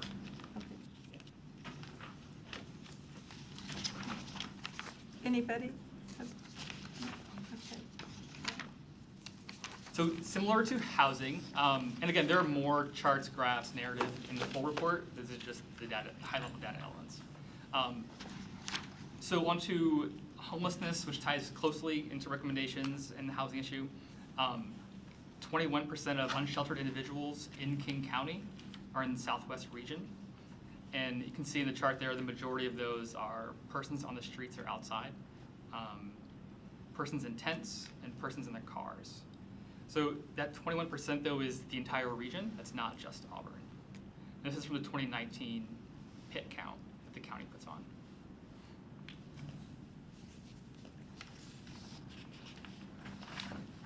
So this is just a really quick graph of both the rental price and the median home list price in Auburn. And you'll see that those prices have pretty steadily increased since 2013. Again, the context I think is important to go to median household income. So if we're talking about cost burden, the goal being households are not putting more than 30% of their household costs, or sorry, household income towards costs. Considering the price and a median household income, those two things don't necessarily always jive. So these graphs go well with the median household income graph earlier in the report. And you can see the pretty steady increase for the past years. Yes, Claude? Is there any way to show the median rent for those facilities that classify themselves as affordable housing?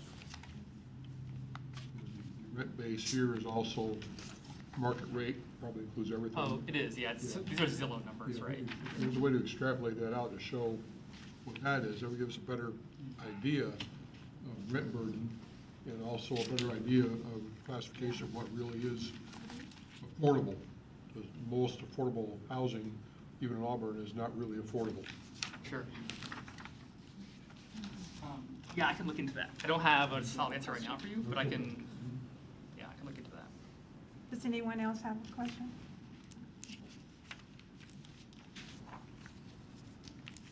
All right, so the last bit that I will cover are their survey results. So again, the big overarching themes of this entire needs assessment was the data analysis, survey, and then Julie's work in the community. So for the survey results, we had 109 respondents. These are some demographics of who responded. So 77% female, 85% white, 96% non-Hispanic. Most in that 35 to 50-year-old range. Excuse me, just a question on that? Yeah. Of the 109, are those all self-selected? These are people that respond to a survey. Yeah. So they were asked if from their perspective, if needs have increased, decreased, or stayed the same over the last 5 years. And you can see here, most folks said needs have increased in all categories. The big getters there are the homelessness and housing stability and basic needs, which include food and emergency sheltering.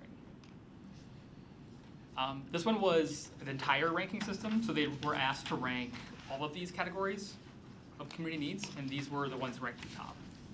So basic needs, homeless prevention, housing stability, neighborhood safety, well-being, healthcare, dental care, and on down.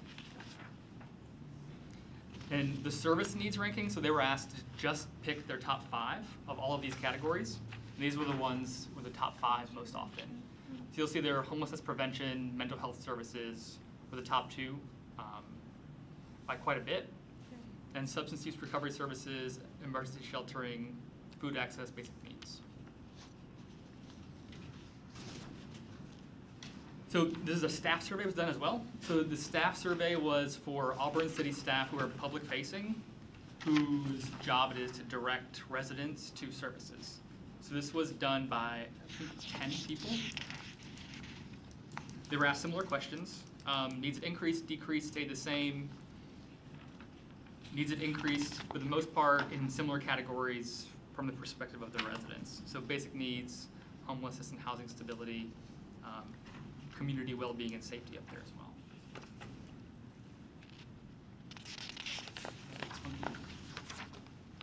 So this is a quick comparison. So I'm not sure if it looks that bad on the sheet too. On paper, it's good. Oh, good. So the staff survey there on the left, resident survey on the right. And just did a quick comparison of the top 5 in each category.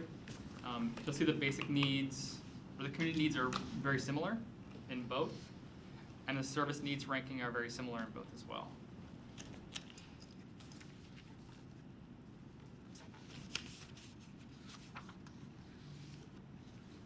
Any questions about the survey results before I hand it over to Julie on community engagement? No, just that, you said that we'll be getting an update in November. Is there any way that you can send to all of us council members the update?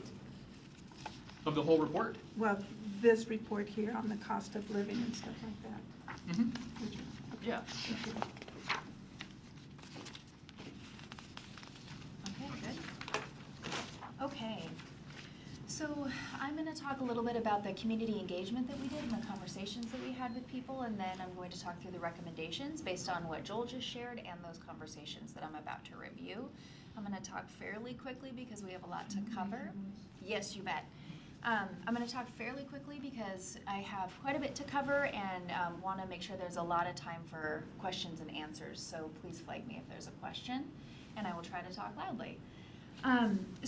Would you rather that we wait so that you could get through this real quick? I would love that if that's okay. Let's wait. Okay, thank you.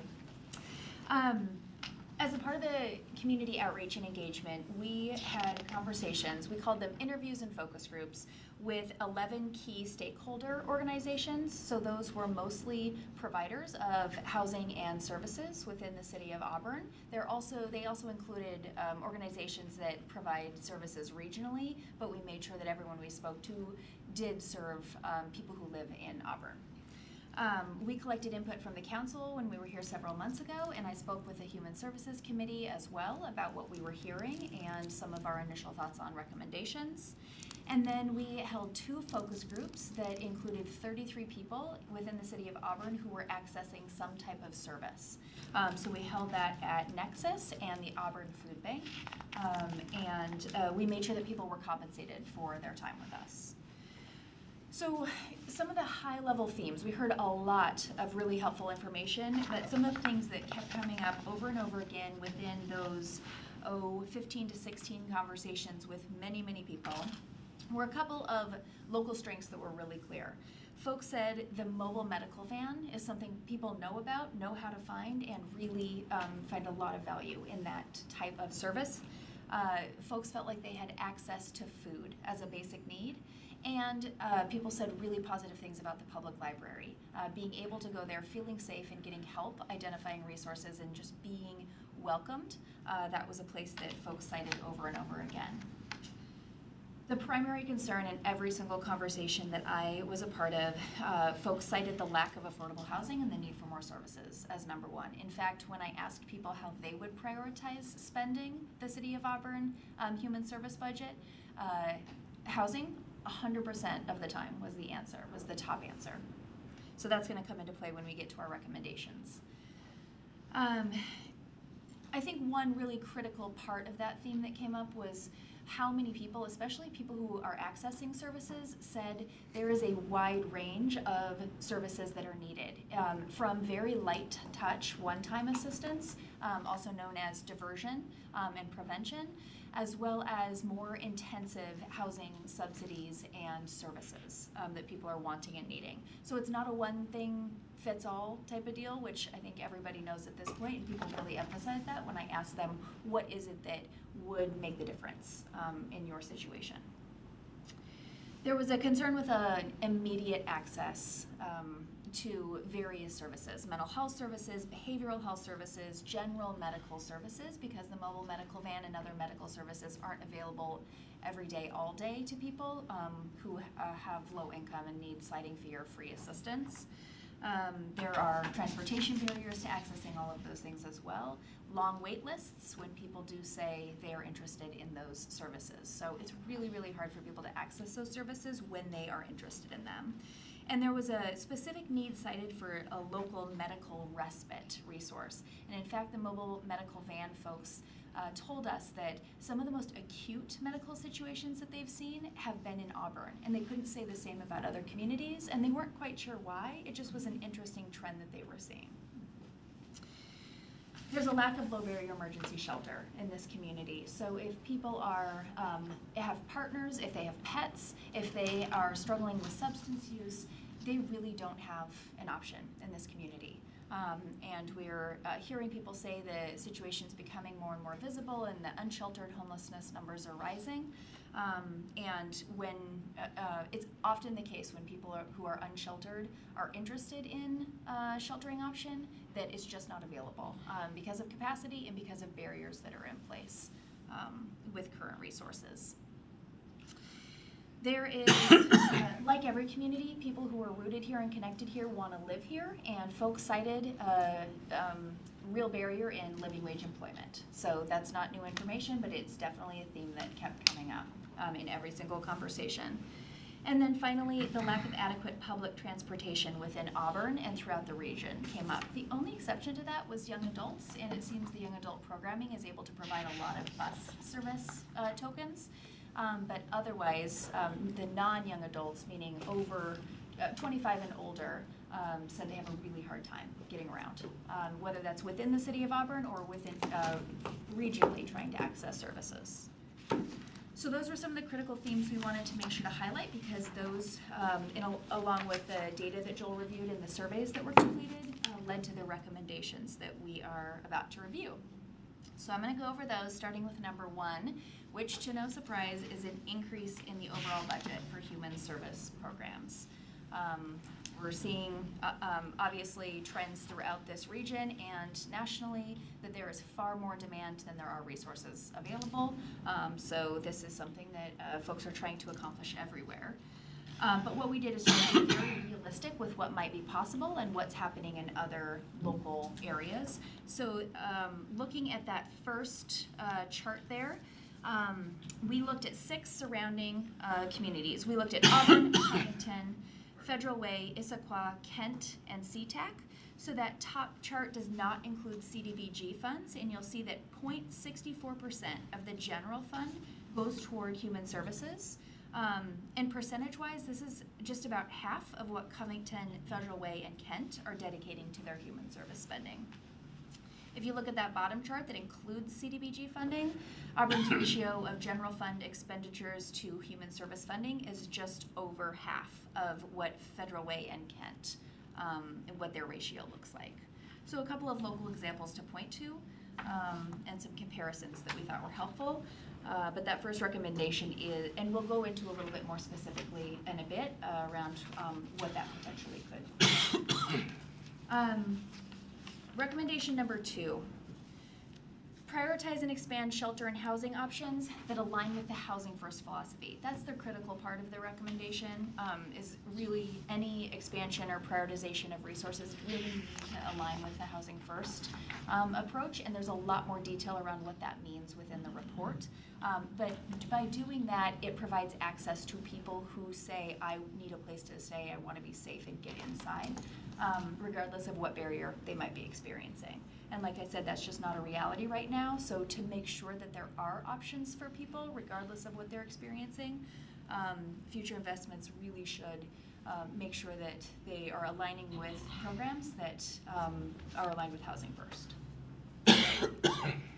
Number 3, expand supportive service options utilizing evidence-based housing models. So there's a lot of data out there from a variety of organizations, from the National Alliance to End Homelessness to the United States Interagency Council, that really show the system-level outcomes and the human-level outcomes associated with several models.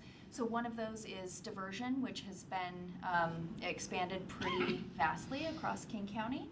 And that's when someone shows up at a service provider and does not have a safe place to stay tonight. They need light, one-time assistance in order to avoid entering the homeless system altogether. That's what we're talking. Excuse me, and the average cost of that in King County for a successful diversion is about $1,668. That's going to become relevant in a moment when we talk about some budget recommendations. So that is becoming more and more an evidence-based model that communities are adopting nationally. Permanent housing models are also what communities are adopting, and that means some sort of rental assistance option that is paired with supportive services, as well as permanent supportive housing. So we're recommending expansion of those types of models that really are backed by data that says they are the most effective in getting people housed quickly and keeping people housed. The 4th recommendation is ensuring strong housing location services are available to support landlord identification, negotiation, and incentives. This market is really, really tough for people to find a landlord, and it is extremely common to see communities adopting some sort of incentive program that supports landlords in being able to say yes when there might be some additional barriers in place, or something maybe on like an eviction record or something like that. And also supportive services that help kind of a landlord liaison type of role be able to be a supportive person when something comes up between a landlord and a tenant that can help prevent eviction and just mitigate whatever the circumstances are. The 5th recommendation is around additional affordable housing, no surprise, and really intentionally partnering with the regional approach. There's a lot of work that's happening across the county, and the City of Auburn is a big part of that. We want to encourage continuing in that partnership. Really, there's some very specific strategies listed in the report, so I won't go into those details now, but we are seeing that the work happening regionally is really, really strong, and Auburn's role in that is really, really critical. So just continuing in that and following the recommendations that are coming from that work. The 6th recommendation is around expanding access to basic needs services. So that's laundry, showers, and storage for personal belongings. I heard folks repeatedly talk about how difficult it is to go to an interview or access various types of resources when they're carrying all their things. They haven't had access to a shower for a long time or been able to clean their clothes. Very obvious. People are saying they need expanded options that are beyond traditional business hours, and ideally storage that's accessible 24/7. And that's just not available, so folks are really struggling with that. Number 7, access to resource information and navigation support. This is really, we want to emphasize opportunities to hire people who have lived experience in accessing services, because nobody knows better than people who have gone through the process themselves and figured that out. And one thing we actually saw during the focus groups we did was a ton of peer sharing amongst people. Who someone might say, I haven't been able to figure out how to access medical benefits through this organization, and someone else would know the answer, and they'd be jotting down notes and supporting each other. It was such a great demonstration of how critical it is to have people with lived experience guiding people who were in crisis now. And people who were trying to access services really pointed to wanting to talk with peers and work with peers to get through the crisis situation that they were in. There are a couple of other really great navigation and resource sharing models, and specifically, I think it was Tukwila and CTAC that have adopted the connection desk, and there's more detail in the report about what, actually there will be more detail in the report about what that looks like. We need to make a slight update tomorrow, so you will get that. Okay. The 8th recommendation, I'm almost done, then we'll go to the budget recommendations. Number 8 is around developing safe parking options for people living in their vehicles. It is really common when someone or a family has a vehicle, they will not say yes to shelter. They will not leave their vehicle because they would probably lose their vehicle, especially when there isn't a safe place to park it. Folks are going to get towed or accrue fines that they're unable to pay over time. It's like barriers upon barriers, right? So there are organizations locally and regionally that are trying to develop some solutions around safe parking options, and the specific recommendation here is around really partnering with what's called the Unsheltered Technical Assistance Initiative that King County is a part of, and there's a report with more specific recommendations coming. So that will really apply to some of the situations that you all are seeing, but one of the key best practices that they'll highlight is partnership with faith organizations. Pretty commonly, we're seeing faith organizations being able to step up and provide some safe parking options that helps reduce the amount of money that needs to go into it from governmental entities. So, number 9, recommendation number 9, adopt a clear outcome-focused list of human service funding priorities. We heard from the survey and from the conversations that I had that folks are just unclear generally around what the priorities are, and it kind of combines with recommendation number 10 around strategic messaging and communication. So in the report, we list the 5 categories that we think could also be tied to outcomes. How are we on time? Okay, great. So let me move into the budget recommendations.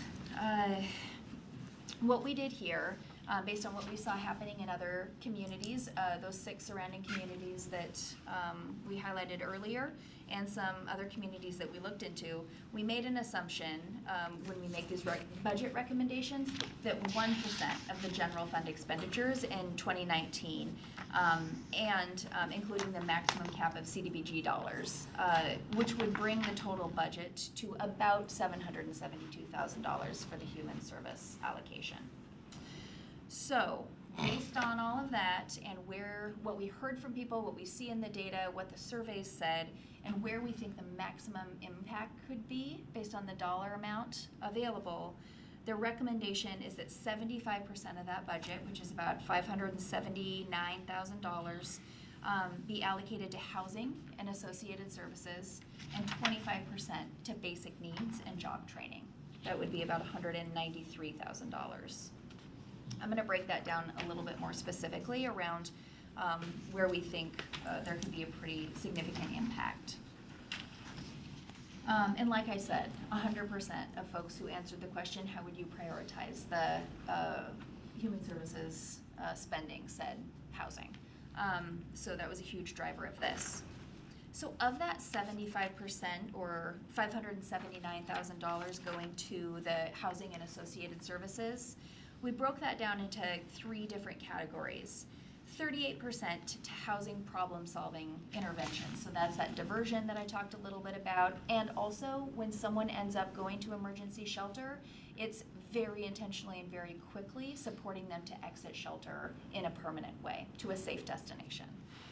So at the average cost in King County per successful diversion, which is about $1,668, we could assist 131 households within the city of Auburn, with 38% of that budget allocation going towards these approaches. Housing problem solving is how it's generally spoken of. The next category within that housing piece is rental assistance with supportive service programming. So that's not the very, very long-term type of housing intervention. It's typically a shorter-term rental assistance and supportive service approach, where if we look at the average cost of that in King County, that's about $14,400 per household. So that's estimating that 15 households could be served and successfully served if 38% of that budget allocation goes to rental assistance with supportive service programming. And then finally, 24% of that is recommended to go to accessing housing-related basic needs services. That's the storage, the laundry, the access to showers, things like that. And again, with partnership with the faith community, we think that there could be some cost savings and leveraging there. All right, so of the 25% that is being recommended to go to basic needs and job training, 65% of that would go towards those services provided that are providing basic emergency needs. So that might be childcare resources that enables someone to get to their job, that enables them to pay rent. So not directly related to housing, but very much contributing to staying in housing. Community health services, meal delivery, things like that. And then 35% to go to job training and education services.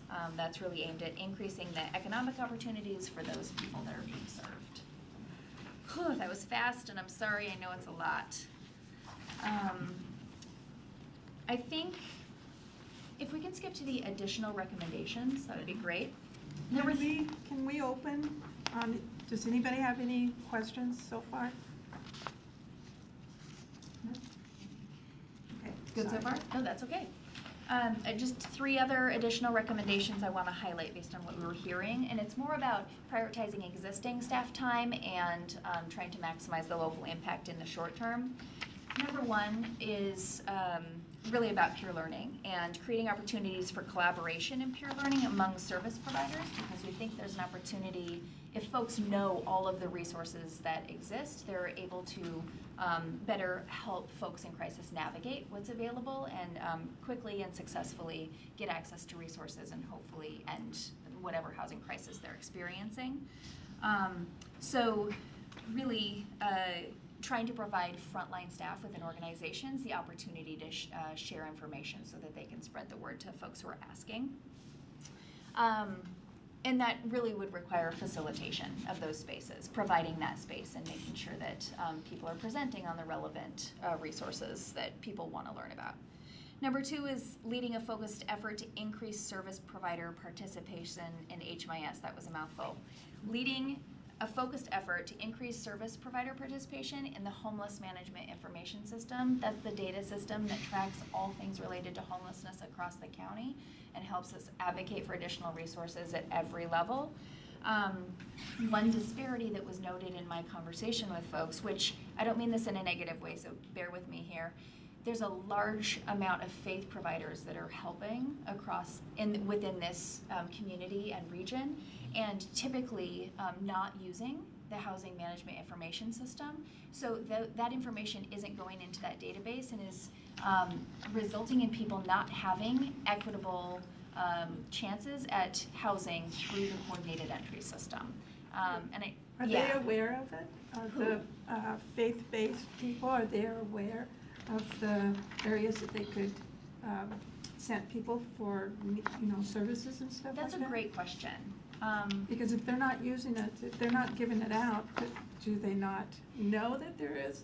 So this one is more about data entry into the database so that regionally it's known that each person is in need of housing assistance, and when they would be prioritized for housing, they would get the call and be offered that. If a provider isn't recording their conversation with someone in there, it's not known regionally that need exists. So Underreporting. Yeah, thank you. And so it's hard because it costs money, it costs time to put that data into that database, and it's really common for faith providers to not necessarily be using it, but a concerted effort to try to get more faith providers and others who aren't required to use that would go a long way in helping folks get more access to housing resources across the county. Dana, is the mayor meeting with the faith-based people? Is there any way that we can get this out to them? Sure. So that they can start turning in data and stuff like that, so that way we can be up to date? You bet. Okay. Great. Okay, and then the final, I highlighted this a bit already, creating clear and concise communication with residents around human service priorities. What we heard through the survey and saw through some social media posting when we were releasing survey results and things is that there's a lot of stigma and negative thoughts around people, especially people experiencing homelessness or accessing services, and some work that could be done in just educating community members that these folks are generally from here, they're our neighbors, and there's a lot that we can do to help. So really developing some strategies around some communication to educate folks around the issues.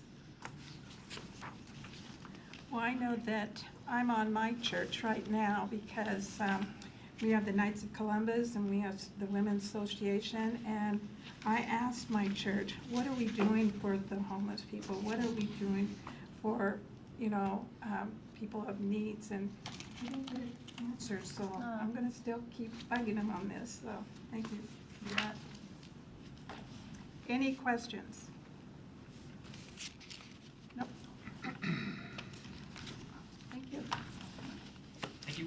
Back to, Thank you, Joel and Julie. And we will, just before both of you leave the table, we'll transition into the joint meeting for Council and Human Services Committee.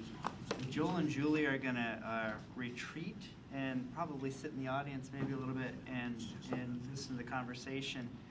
But maybe I could just ask one more time before we lose them if there are any questions. They've provided an immense amount of research and data for the city, which will benefit staff, will benefit City Council, will benefit Human Services Committee, as everybody, as we all look forward to how we shift and adjust our priorities in the world of human services and best serve our community. So before losing a valuable resource, are there any questions? Okay. Well, I would have questions after I talked with the Human Services Committee, not before. Okay, so we're good to go into joint meeting then? Okay. Okay. Thanks, you guys. Thank you. I can call roll again. okay. Deputy Mayor Plaza? Yes. Councilmember Baggett? Here. Councilmember Brown? Here. Councilmember DeCoursey? Here. Councilmember Holman? Here. Councilmember Trump Manuel? Here. Councilmember Wells? Excuse/absent. Excuse. Committee Chair Barry?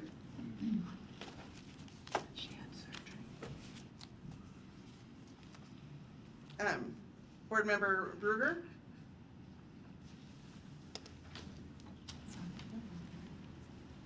Board Member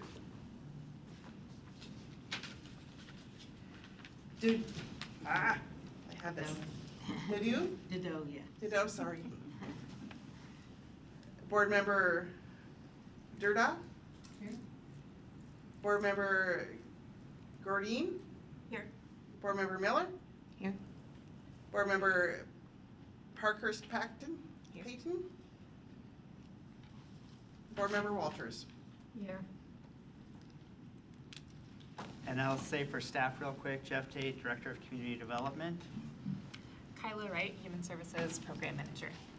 Joy Scott, Community Services Manager. So as I mentioned earlier, sort of following the format of what we've done with the Planning Commission, getting the Planning Commission and City Council together over the years has proved to be an effective way to just open dialogue up. Not when there is a heavy decision before either body, but just to have a conversation.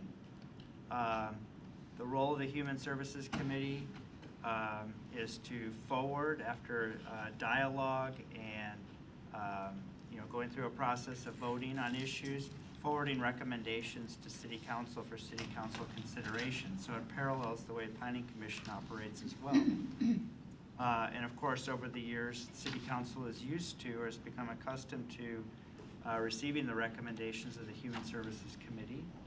And one of the areas that becomes a really important area of discussion is the work that the Human Services Committee does in just evaluating the grant applications that come in through the Human Services funding process, and ranking those applications and making the recommendations to City Council for funding. I wanted to be careful that staff wasn't in a position of trying to drive a discussion at first. I mean, I think I said earlier that we're prepared to maybe ask a couple questions, and I think what we heard from Joel and Julie might have provoked a few questions. I'm not sure. So I'm going to pause for a second to just see if there's anything that either council or the Human Services Committee would like to, maybe talk about, even if it's not a specific question yet, but maybe a point to be talked about. We can have a discussion that way, or just open up for general conversation before we start asking a couple pointed questions. Mr. DeCoursey. I think to start with, for me, and Joel brought this up, it's on page 109 of our previous presentation, but the recommendation for increasing the Human Services budget for programs. And we've actually talked about this in our special focus area briefings and meetings, but we are, as a city, falling way short of the dollars that could be provided or should be provided, could be needed or are needed for meeting needs for human services. So being at a 0.64% and knowing that even, I guess, quite a few years ago, we were much higher than that, we haven't kept pace with the percentage in relation to the general fund. So we're falling way short. So I'd be curious to hear from the Human Services Committee as your thoughts related to what you think is needed in relation to meeting needs for human services in our community. Before you answer that question, I just wanted to welcome the new faces that I see at the table, because I have not seen 4 of you.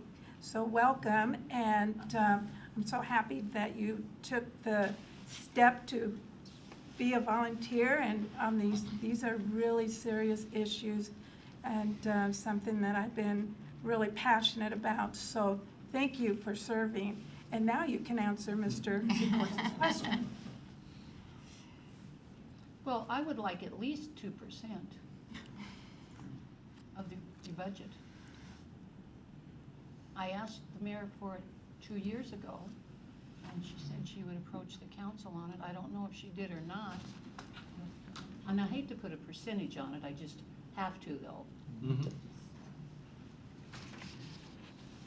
Yes, Mr. Brown? So if I might ask, I mean, what's the basis of the 2%? Well, it would catch us up as far as inflation went. And maybe another 2% the following year, just because we're going to start a new budget process, and if we're stuck with the number that we had last year, or year before last, we're not going to be able to do anything differently. And from what I've heard tonight, and I've probably already known it, that housing is the most important thing. It's just, I don't know what to do with our other social service agencies, because they're not providing housing, like the food bank. I know that food is very important, but they stressed housing tonight, above all. So.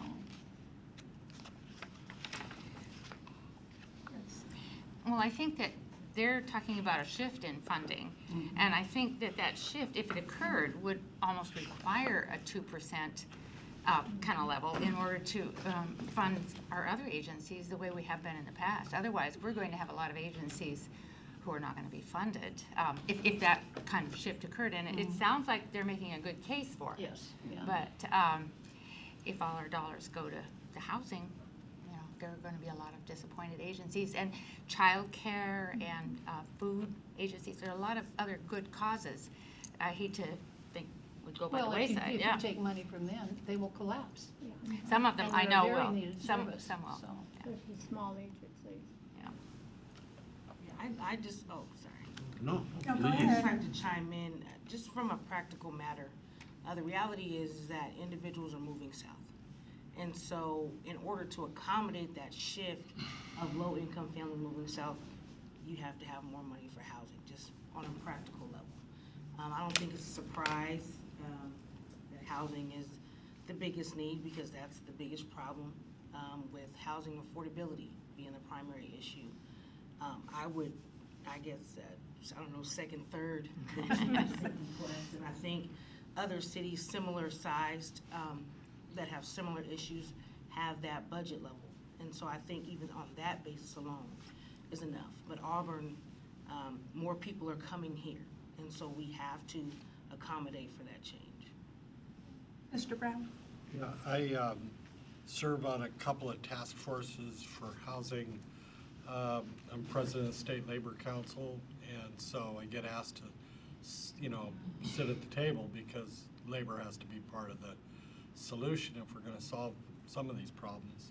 But the executive director for the Master Builders Association recently published an op-ed that noted that in the last decade, there have been 3 jobs created for every housing unit created.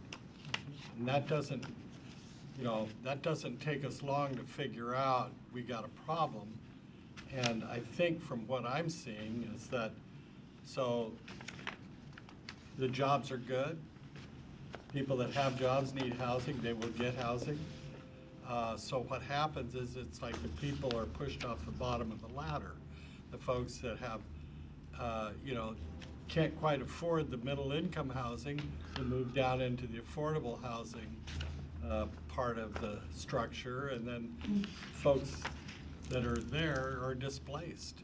And next thing you know, they're living in their vehicles. So I couldn't agree more that housing is a critical issue right now. We have to do something about it. Mr. Holman? Well, first off, I'd like to say how much I appreciate the Human Resources Committee. My wife served on Human Resources for several years, and it was heart-wrenching having a pie of money and having to slice it to go around. And it brought her to tears several times. So I really appreciate what you do, bringing refined information to us. I will say, beyond that appreciation of how difficult the task that you do, it's got to be difficult, just month after month meeting, but it's a similar task to what we do on the general fund budget. It's finite. Now then, the cities that were pointed out, Covington and Federal Way, that spend over 1% of their general fund, I'd like to point out to you that those are relatively new cities. Auburn is 130 years old, and we have infrastructure that's 130 years old, like 4th Street. It's not 100, but we have deteriorating infrastructure that is much older. So when we look at our pie, how much goes to a street, a sewer, safe water, all the things that are needed to keep a 130-year-old city living and vibrant. So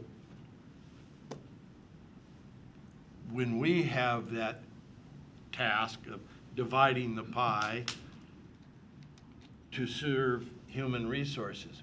2% sounds like a reasonable request. I think council really needs to entertain that, but it's going to be at the expense of something else. Just like when you make a decision, do we fund Nexus youth resources or food bank, all essential. It's a difficult task, and I really prevail on us to all work together at figuring out how best we serve the needs. Because if we don't take care of our water, we end up like Flint, Michigan, and poisoning our children. All of those things need to be taken care of in a time when people from our core urban area, Seattle, are moving here because it is somewhat more affordable. Our homeless people aren't coming here homeless. They're coming here as residents, and they go homeless in our community. These are our people. So we need to be compassionate for that. I don't know how we're going to find all the dollars to go around, but somehow working together, I'm sure we will do the best that we can. And now that was really a horrible thank you, but that's what it was meant to be. Mr. DeCourcy and I sit on the Wellness Committee, and we see the need. We go over what you folks distribute, have us, you've got the pregnancy aid. Even though we don't give up that much, but if we take it away from them, they're going to go away, and they're an organization that we need in our community. We have other committees that don't get that much, but if we take it away from them, yeah, we're going to lose it. And Mr. DeCourcy and I, we review that, and I'll. Sir, the special focus area you're talking about. Yes, the focus okay, areas that I'm talking about, and so, yeah, I kind of hear what you're saying about the 2%, and like Mr. Holman said, there's something that us as a council need to see where we're going to squeeze the more funds. So, Mr. DeCourcy, you. We as a council have an interesting process coming up after the first of the year, because between you, myself, and Councilmember Brown, we've been through budgeting seasons quite a few times, and you have once. And we're going to have some new members of the council who've never been through the budgeting process. So it's going to be interesting to see how we actually look at that percentage for human services and what we need to do to effectively meet the needs for that service. I do want to say, in relation to comments about affordable housing, because we are in a crisis situation related to affordable housing in our region, all across the nation actually. But the two committees that I serve on, the Affordable Housing Advisory Board and the newly formed Affordable Housing Committee, we're addressing the basic need as those between the 0 and 30% median income as being those with the greatest need, although that's usually the subsidized housing. And the subsidized housing is few and far between for those folks. Interesting that you mentioned the ladder, because when I do my presentation on affordable housing, I use the ladder, the rungs of the ladder, to show the disparities between the income groups and the affordability factor. And even here in Auburn, if you look at a single-person household, to afford an apartment in Auburn, they have to make at least $25 an hour to meet the needs for the rental base, which runs about $1,200 a month. And those facilities are being marketed as affordable housing. Now, if you're a family of 4 and your rent's $1,200 a month, you have 2 people working in the home, then you can probably afford that a little bit better. But still, there aren't a whole lot of people who make $25 an hour. So that's another thing we need to look at, not specifically your responsibility, but in relation to that, what are the needs we need to provide in order for those folks to have sustainable housing and other services that they may need to have in order to maintain that housing. So I think that's something we all need to look at as well, is when we're looking at those people that need other assistance, how do we keep them in the homes? How do we make sure that they're stable? And what impact does a human services program provide to help those folks out to make sure that they are sustaining their lifestyle, albeit maybe lower income, but how do we keep them there? And I think along with that 2%, which has been recommended, we need to also look at that task as well. Yes. Well, that's why we need 2%, because those people in those low-income areas require all the other services that we support from this committee. So without that 2%, we are really cutting corners on some of these people. So Joanne, is that your recommendation to the council? My recommendation is 3%. Well, I'm being But we'll cautious. So we'll we'd love to have 2. I've been on this committee a long time, and it really is interesting to me that we are getting less percent now than we did before, and the need is more now than it was before. So it doesn't make economic sense to me that they don't give us a little more every year. Yes. Yeah, I just am reading the recommendations in the report, and it says, given the analysis above comparing neighborhood cities sharing broad similarities to Auburn, it is recommended that the city of Auburn dedicate 1% of the general fund expenditures to human services. This 1% excludes the CDBG funding. It is recommended that upon reaching the 1% of general fund expenditures allocated to human services, that the city then adjust annually to keep pace with population growth. Nearby cities are CDBG entitled guarantees dedicated just over 1.1%. I guess what I'm saying is, read this here, is so these percentages that you're recommending are above these official recommendations? Well, and because last year, during our funding, we were reduced for under 1%. And it really shocked us. We did not know, well, at least I thought it was in writing. It's never been in writing. Okay. I think What page was that? This is on page 162.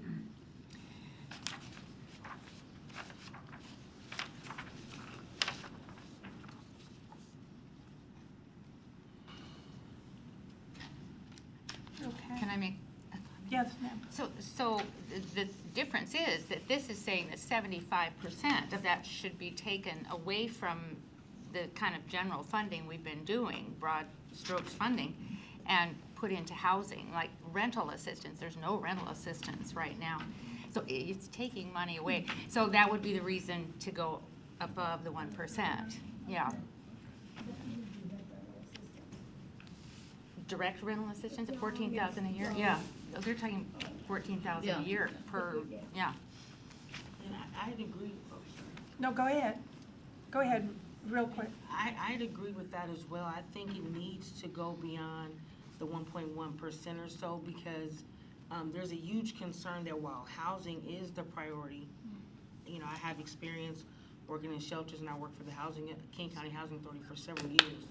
It's one thing to put an individual in a home and not give them resources or the life skills to maintain it. Absolutely. And so if the goal ultimately, right, is to give, look at the totality of the circumstance and appeal to the entire person, we have to have the funds to do that, or else you're giving them a home that they cannot sustain, and then it ultimately doesn't do the job that we want it to do. Okay, Mr. Tate. One thing that I just want to point out too, that it becomes a little nuanced. I think a lot of us it's easy to talk about 1 or 2%, a number like that, and I think as part of the report, the recommendation is to use that as a way, whatever the number is, use this as that as a way to get us caught up to a certain point. But then one of the things that I thought was really interesting that the report says is that as the economy changes, so too do general fund budgets. So linking it long-term to a percentage of the general fund during economic downturn means you decline your service. You decline your financial commitment to human services. So the percentage is important to talk about, perhaps to get us to a certain point, but I think the recommendation goes on also to say that it's worth considering that you really base it on a per capita. So whether it's, so as the population grows, you're keeping pace based upon growth, and you're keeping service on pace so that if there's an economic downturn, the human services side isn't hit. Where that might be the greatest need is during the economic downturn. So some nuances in there, and ultimately what staff would like to do as a result of this conversation coming out of the needs assessment is probably present something to ultimately to make its way through City Council that memorializes some of what funding looks like for human services for future consideration in upcoming budget conversations. So that ultimately would be the kind of product that would come first. So you will put this all in a format? I think what we can do is we can present some options.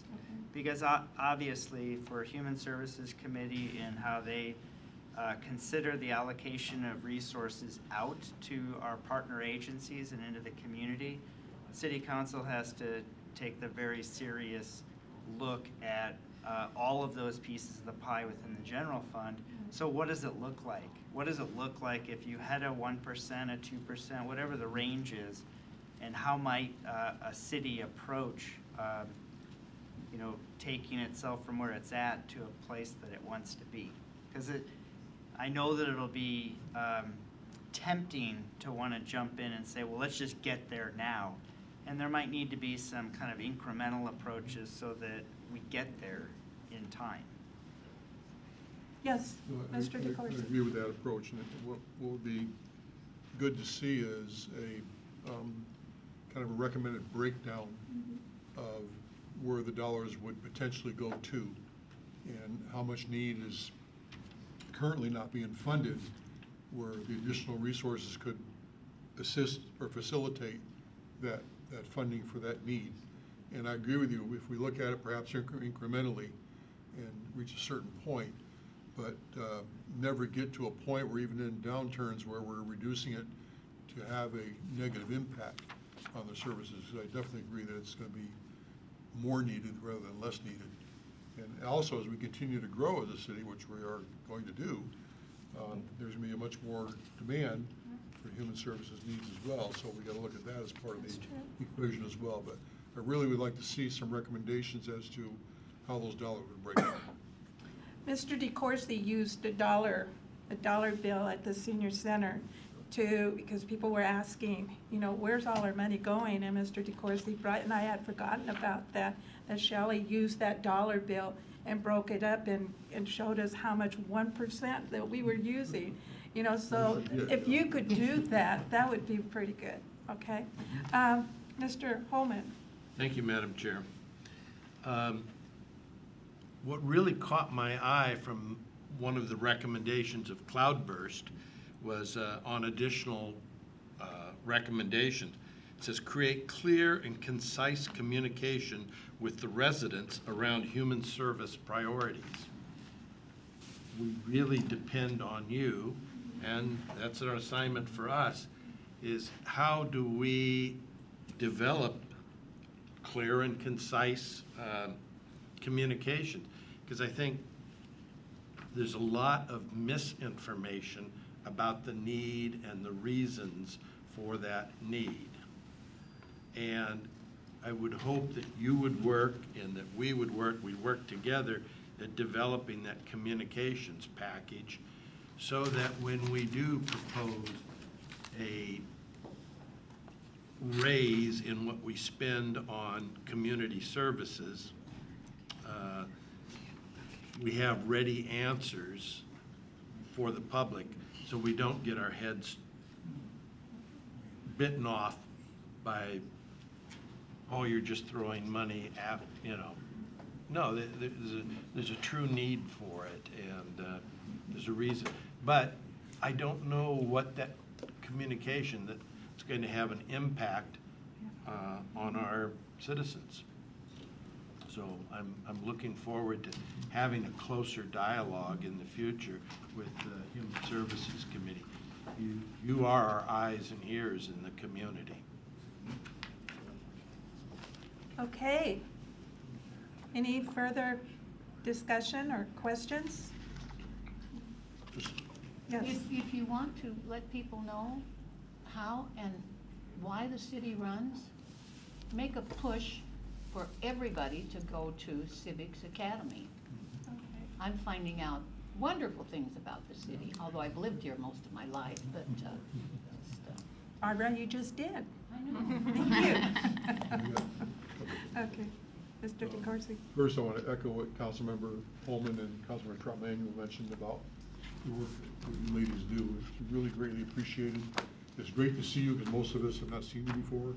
But really do want to thank you for your efforts, your work, dedication, and bringing these forward to the council, because we are making decisions based upon your recommendations, and we really appreciate the recommendations you provide forward.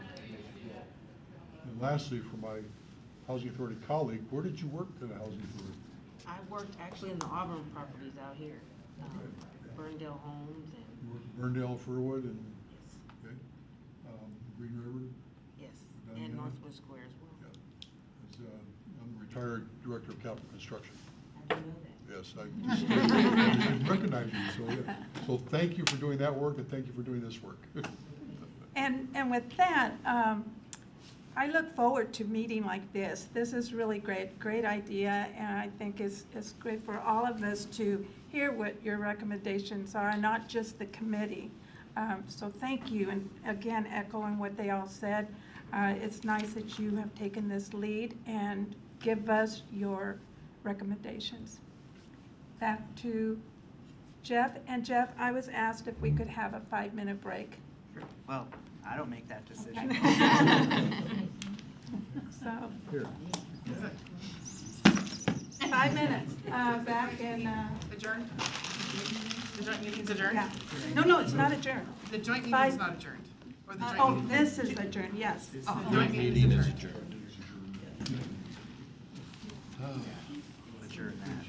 They're adjourned. CDBG thing now. I know. Okay.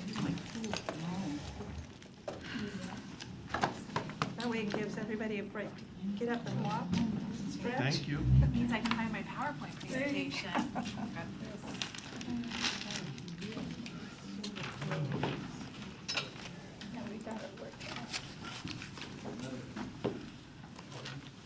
Real behave yourself now. I know either. How's Robert? Yeah? Okay. He could have just said we're taking a break. Exactly. Okay. He can help himself. Nice to see you again. Thank you. Thank you. Yeah, he hasn't been through the ringer like me. Thanks. You any traveling? Yeah,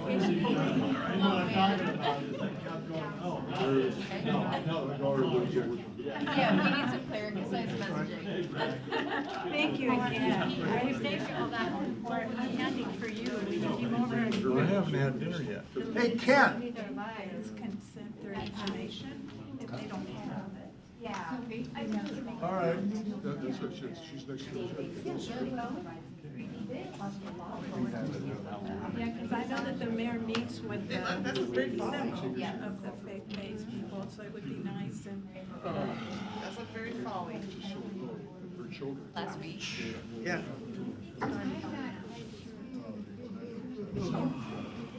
Thank you. Yes. Thank you. Matt. There you go. Have a couple of, I had a few Snickers. See you guys later. Is Jimmy Johnson there? Yeah, that's what we're doing. Class B, so it's 20 feet. Maybe I'll go in there. Okay, a little bit bigger than ours. You didn't get cut off though, so we're great. Yeah. Well, we got it in just at the end of August, so we take it to Sun River. We took it to Lake Cushman this last weekend.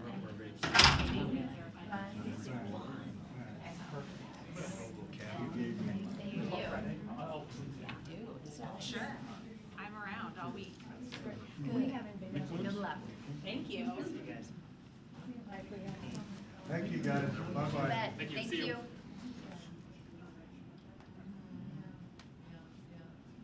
You know that your predecessor and I had a conversation. You guys had some family stuff, right? I've got the shake so fast that I haven't eaten anything. Because I they just didn't had show up coffee. until 10 minutes ago or something. No, look at me. I just got from the coffee and the candy, and that's all I've had to eat. Well, I had to have one of those too.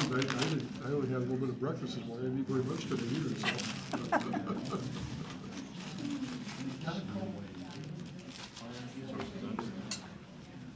Okay, where are we here? Yeah.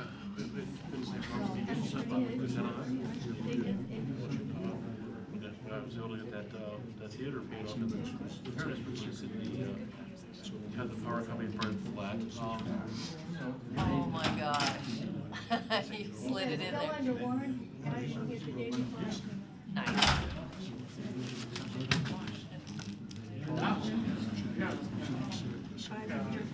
No, you should go eat. So anyway. Okay.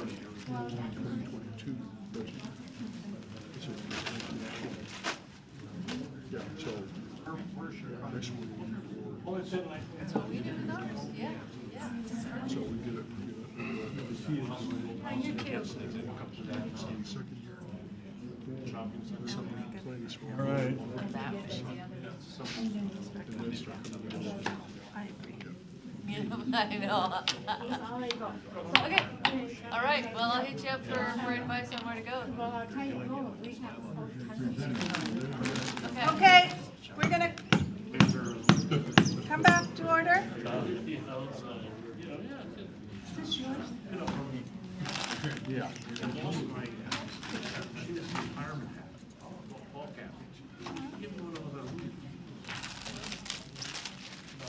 Put this away. All right. We're going to call the meeting back to order. So, Mr. Brown, and I'll turn it over to Mr. Tate. And I'll turn it over to Joy Scott. Great, thank you so much. For the record, Joy Scott, I'm the Community Services Manager here with the city. And I am here to talk about our favorite topic of the year, our CDBG Consolidated Plan for the Department of Housing and Urban Development. So as you may recall, I was here in front of you in April of this year. We also came back with Cloudburst in June to discuss the consolidated plan and our data gathering process. We're now here with our final plan to review prior to our November 5th deadline of submitting our 5-year strategic plan to HUD. So we are working off of our CDBG dollars within this plan this evening. This year's allocation is $595,742. It changes a little bit every year. The formula changes and our population changes, and so we get an adjusted figure year over year. We are meant to be using an estimate for multiple years over the course of the strategic plan. So you'll see that the estimate that we used was $600,000 a year, which is just kind of based off of what our local HUD office recommends that we utilize, since we don't really know what decisions will be made with the federal budget in coming years. Yes, Mr. So Joy, how does that compare with last year? So last year was $603,340, so it's slightly less. So our consolidated plan, we're here because in order for the city to maintain its entitlement status to receive our community development block grant dollars, we are required to submit this plan every 5 years that maps out how we'll prioritize those dollars during the next planning period. So our current plan that we are operating under right now is from 2015 to 2019. So that plan came before you in 2014 and then again in 2015 under Director Hirsch at the time, I believe. 2019 is our planning year, so we are required to submit our plan to HUD no later than November 15th of the year prior to when our planning year begins, or our strategic plan begins, I'm sorry. And again, you'll recall in our April 8th study session where we had Valerie Kendall and Isaac Horwath from King County, that we are a piece of the much larger King County whole. So we're part of the King County Consortium. There are 5 jurisdictions whose plans are all linked together. We're one of those 5. And King County authors some pieces of that larger plan as a result. We're kind of under that umbrella. So this is the timeline that you've seen many times this year, I'm sure more times than you would prefer. So just to kind of run you through where we are, we've had some public meetings and we've been in front of you a couple times. We've had our fair housing testing data compiled, our needs assessment data. The county has completed their portions of the plan. We also have had the plan drafted and made available to the public since the beginning of September. It's been on our website and it was also emailed out to anybody who attended public meetings and also all of the agencies that have expressed interest in getting updates. We had a public comment period held at the October 8th. I'm sorry, Joyce. October 7th council. Do you didn't give us a sheet to follow you with? Or what page are we on? They're on page 344. 344? Sorry about that. No.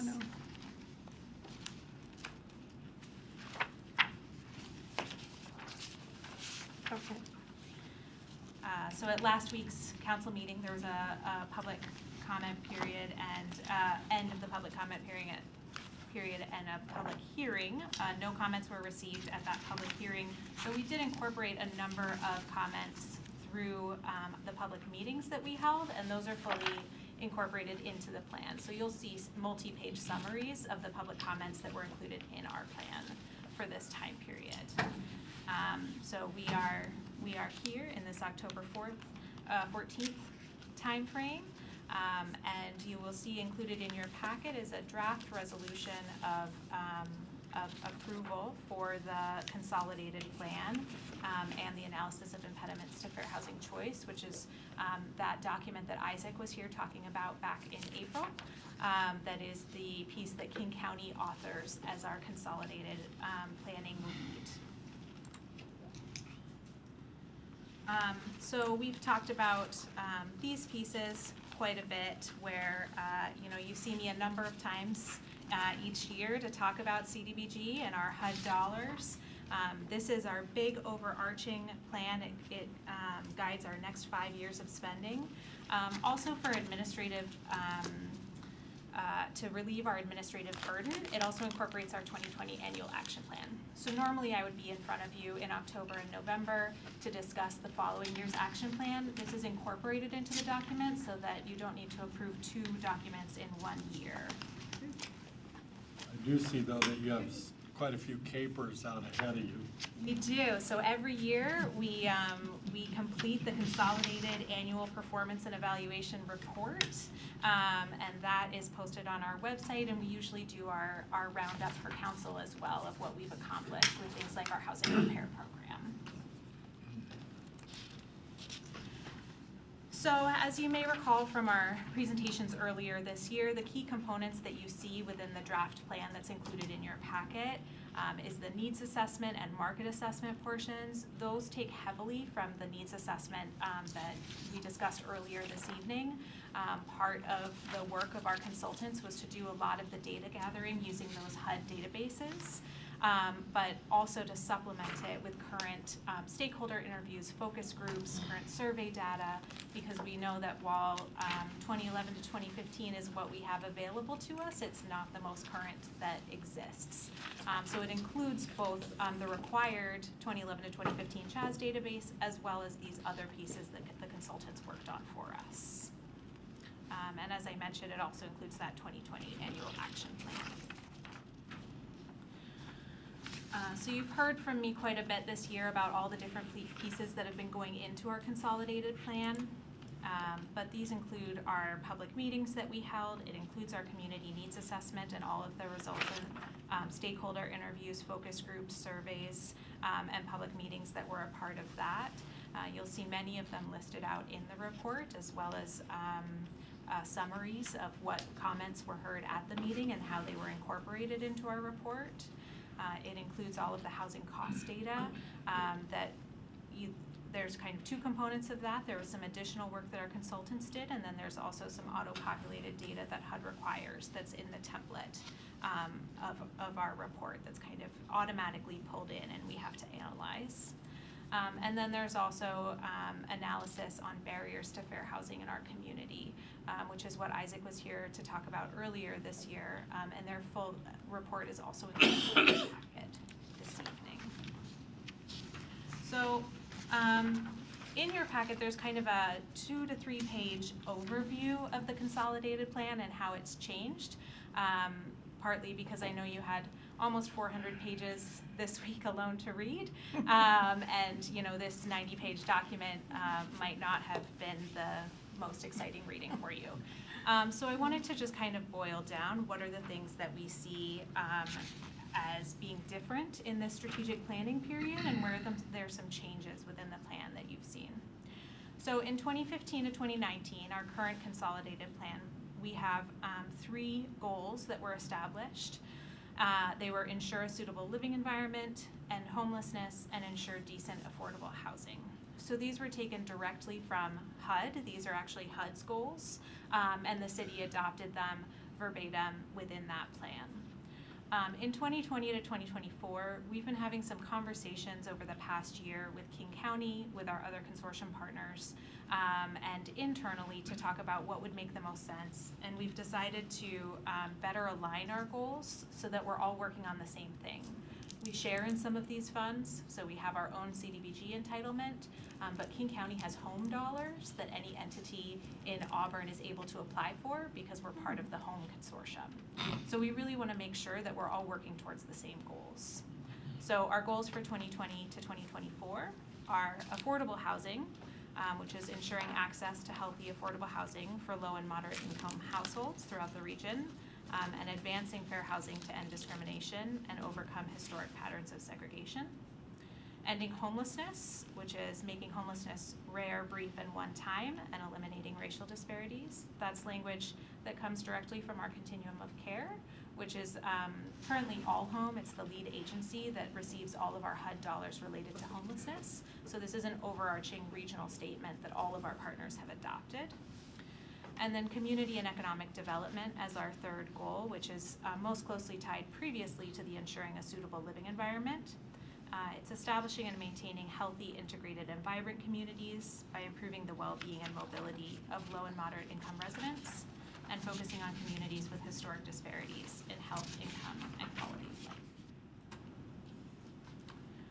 So you can see that the substance of the overarching goals have really remained similar. They're very close to what they were previously. However, all 3 of the goals now explicitly include language to ensure a renewed focus on fair housing, displacement, and equity and social justice. You know, I know that that's been a topic of conversation at this council. It was also something that came out of our analysis of impediments to fair housing choice, and was also brought forward by our needs assessment.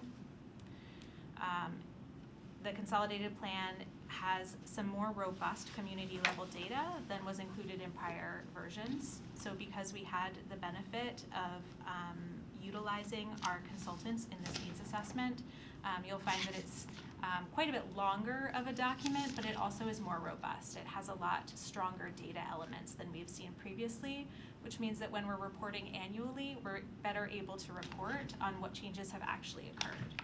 So in addition to using the 5-year-old CHAS database data, we actually have current data that we can report off of as well. We really see that as a benefit internally because it helps us track our outcomes and our progress towards goals. And then we've also included some fair housing public service activities within our strategic plan as an intent to be able to fund those in the future. They were specifically prioritized based on both community input, something we heard repeatedly at our public meetings, and also some fair housing data and data that came out of our analysis of impediments. Joy? Yes. Oh, yes, Chair.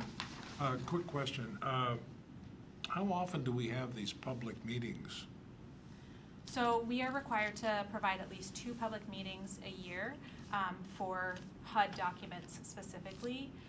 In Auburn, we choose to time them at different key stages, so you can have them at any time, but historically we've provided one prior to when we've drafted a plan so that we can ensure that there's input included in the draft, and then we have a public meeting after it's been drafted to get feedback. How widely are they publicized? So we usually use social media, email listservs. We let all of our providers know. We will post it on the city's Facebook page and also on the city's website homepage. And we send it out to regional groups and committees that meet. Either I've had my head in the sand or I just haven't heard of any of those public meetings.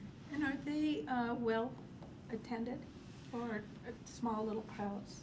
It ranges quite a bit depending on the meeting. You know, we've had as many as 40 to 45 at the Community and Event Center. We sometimes have 15. So it depends a little bit on the meeting.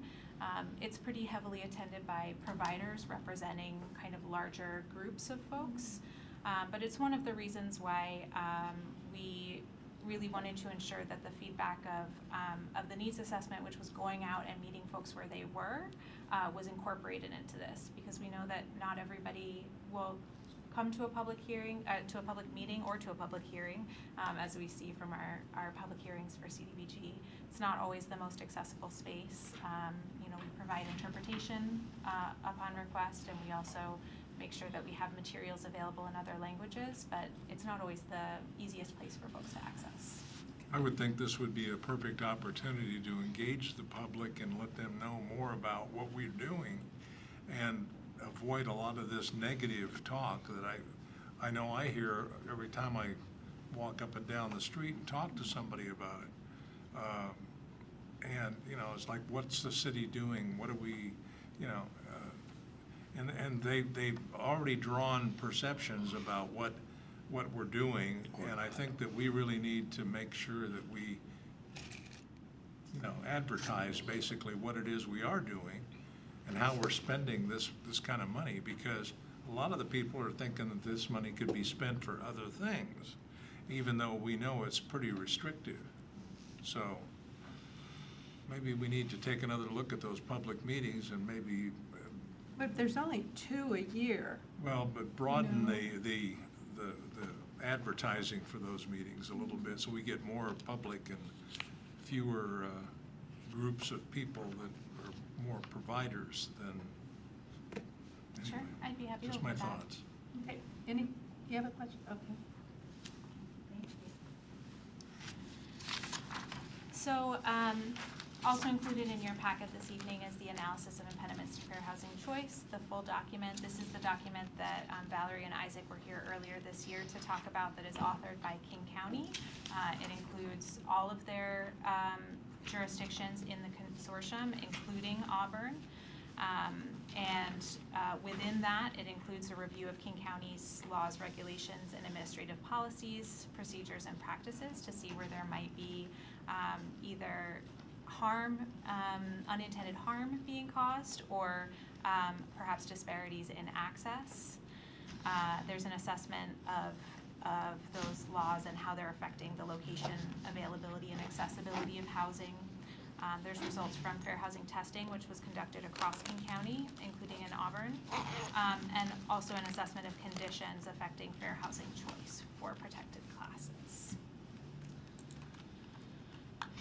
So this is the piece that you are probably most familiar with seeing on an annual basis. This is what I'm usually in front of you in November of each year to talk about, which is our annual action plan for the following year. So included in the consolidated plan is our 2020 annual action plan. We have worked off of the expected CDBG funding allocation of $600,000.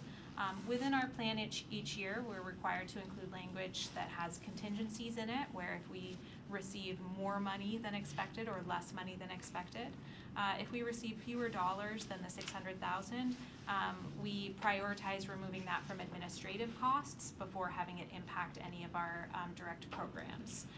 So as our award was about $10,000 lower this year than we were anticipating, we took it out of our administrative costs rather than having it impact health and dental services or our housing repair program, since we know that those are vital programs for our community members. So between our expected allocation, Joy? Yes. Did the committee here see this? Yes. Have they seen this? They have. Okay, so. Yeah, so this is included. There were those two calculations in the needs assessment. One was including CDBG and one was not including CDBG. Okay. We have a maximum amount of 15% of this can be put towards public services, which is human services, really. So a very small portion of this is able to be used for that same portion, but that was accounted for within the needs assessment report. So between our expected funding allocation and our remaining prior year funds, these are some dollars that I think some older projects from 2014 ended up coming in less than anticipated, so we've had some carryover over the years. We're looking at a total of $651,182. And then laid out on this slide is where we have proposed to allocate those funds. So for our public services, we're in a little bit of an interesting time frame in that our application cycle for agencies for CDBG funds matches our budget cycle. So we received applications for the 2019 and 2020 years at the same time. And we will next be opening applications in spring 2020 for 2021 and 2022. So the agencies that you see here are based on the applications that were submitted in 2018 for the 2019 and 2020 cycles, and that's for Health Point medical and dental care for uninsured and underinsured Auburn residents, and also job training services for low to moderate income Auburn residents. How many people take advantage of that? Or how many people do we go through that? For which one? The job training. Yeah. So they serve a minimum of 15 Auburn residents each year with that funding source. They report back to us on that quarterly, and they also track how many individuals are able to retain that job. So we ask that a minimum, they're working with folks in providing intensive case management so that at least half of the people who are placed into jobs are maintaining and retaining those jobs a year later. We also, you'll see the allocation for a housing repair program. You'll recall I was here in August to talk a little bit about that with Joel and Duana. And so this allocation supports the program model shift that's been presented to council and was approved through that decision package during the last budget cycle. We have a bit of a modest goal for next year, which is 65 low to moderate income Auburn homeowners. It's a little bit more than we would normally serve in a year. Usually we're targeting about 50, but because of our program shift, we're really expecting to serve more folks, like we were talking about in August. So we actually would anticipate that in 2021 and beyond that number would be higher. But since it's a new program and it includes making sure that folks know about it and know how to access it, we're starting with a little bit of a lower number there. It includes some money for housing capital improvements. This is something that we've heard from our nonprofit affordable housing providers, that in order to keep their properties well maintained and keep them affordable, that they need some support to do some minor renovations. And it also includes sidewalk accessibility improvements, so specifically ADA improvements in low to moderate income areas in an effort to improve accessibility, safety, and community connectedness. Do you help out seniors that would like a handicap parking in front of their house? Do we do that, Jeff? This was asked of me at our coffee hour. One of the ladies that lives 4 houses down from the senior center, she wanted to know if we could put like a curve so she could park her car there so she can get off right in front of her house and have a handicap parking there for them. And I told her I didn't know. Yeah, it's not really the practice, because one of the hard things about that is that it's mobile. It changes from year to year, and as residents move in and residents move out. Ultimately, it's a question that I think that I can pass forward to Ingrid, because it is a right-of-way management question, and how the Public Works Director and the City Engineer have authority over how right-of-way is used. It's a little out of our area, but it's not a practice that I think that we've engaged in. Okay, thank you. Any questions? Yeah, I have. Yes, Mr. Wilson. The expected CDBG funding allocation is 600. Can you give me that breakout again? Which 400 and some is coming from some bucket? So the $600,000 would be our annual entitlement, so that would be one lump sum that we get from HUD. Yeah. Oh, okay. Yeah. Okay. Thanks. So that's the overview of our strategic plan and the analysis of impediments. Obviously, the full documents are in your packet, but we wanted to provide something that was a little bit more consumable for this meeting. Like I mentioned earlier, we are hoping to have the plan adopted by City Council prior to November 15th so that we can meet that HUD deadline and receive our annual entitlement going forward. And we do have a draft resolution included in your packet for that as well. So we are, if council is comfortable, we're ready to add this to the October 21st council agenda. If there are questions, we always have the November 4th agenda as well. Okay. I'm ready to go Mr. forward. Brown, everybody's a Larry, go? it's good. Everybody's a go? Oh, everybody's happy? Okay. All right, well, thank you very much, you guys. Thank you. Thank you. Now I'll turn it over to Mr. Closa. All right, let's do it. Are there any other discussion items? Not on your life. Is there any new business? I don't have a Okay. new business, I'm sorry. I don't have a new business, but I wanted to report back. Remember when I talked about the people standing in the corners on our on and off ramps? I went home and I contacted the main person from DOT.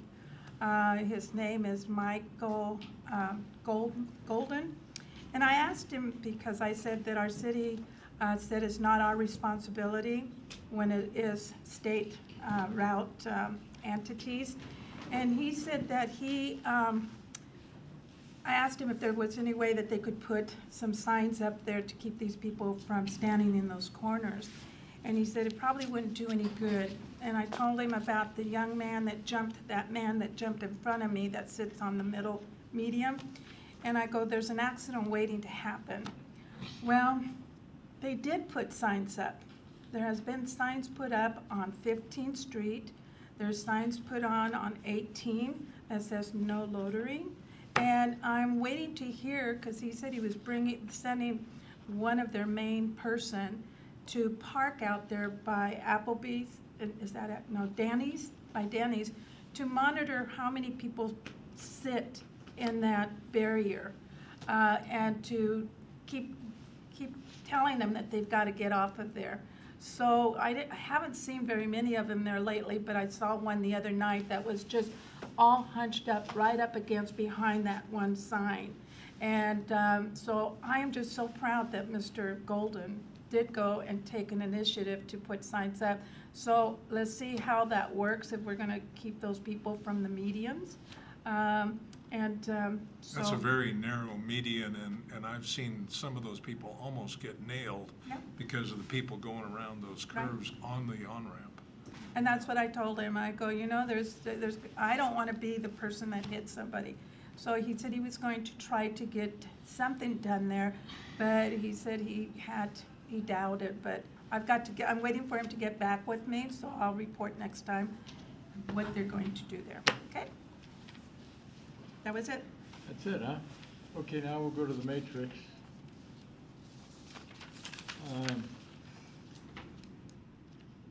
Item 1, that's gonna be,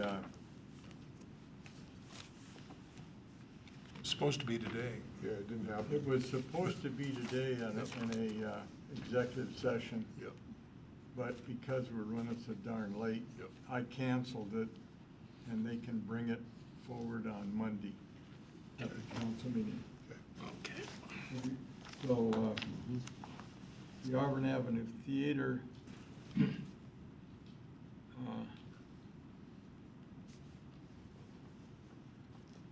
how should we note that? Well, it's a TBD right now until we can get. You're right. We'll know You're more right. with the executive session. TBD, but, yeah. okay. Are we talking about the bus barn site, or are we talking about the No, Auburn the Theater? Auburn Talking about Theater. item 1. Yeah. Item 1. It's gotta go back to a TBD for a while, just until we get some direction from Daryl. We don't want to move it to the next, Well, it may, but we don't know until we talk to Daryl. Yeah. We'll know more on Monday. We recommended at the next council meeting. the next study session, you mean? The next study No, we're session? gonna have an executive session on this on Monday. Oh, it's an executive session. Yeah. Okay. So it may come up Monday, or depending on how people want to do it. And then item 2, still TBD, right? Yep. Item 3, ongoing. Budget. Item 4 is delete. Yep. Delete.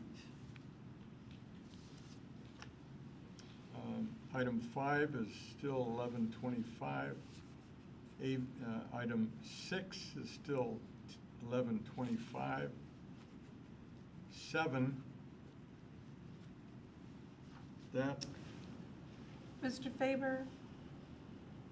Mr. Tate, what do you think You as have a date? domestic violence still, we have it down as TBD.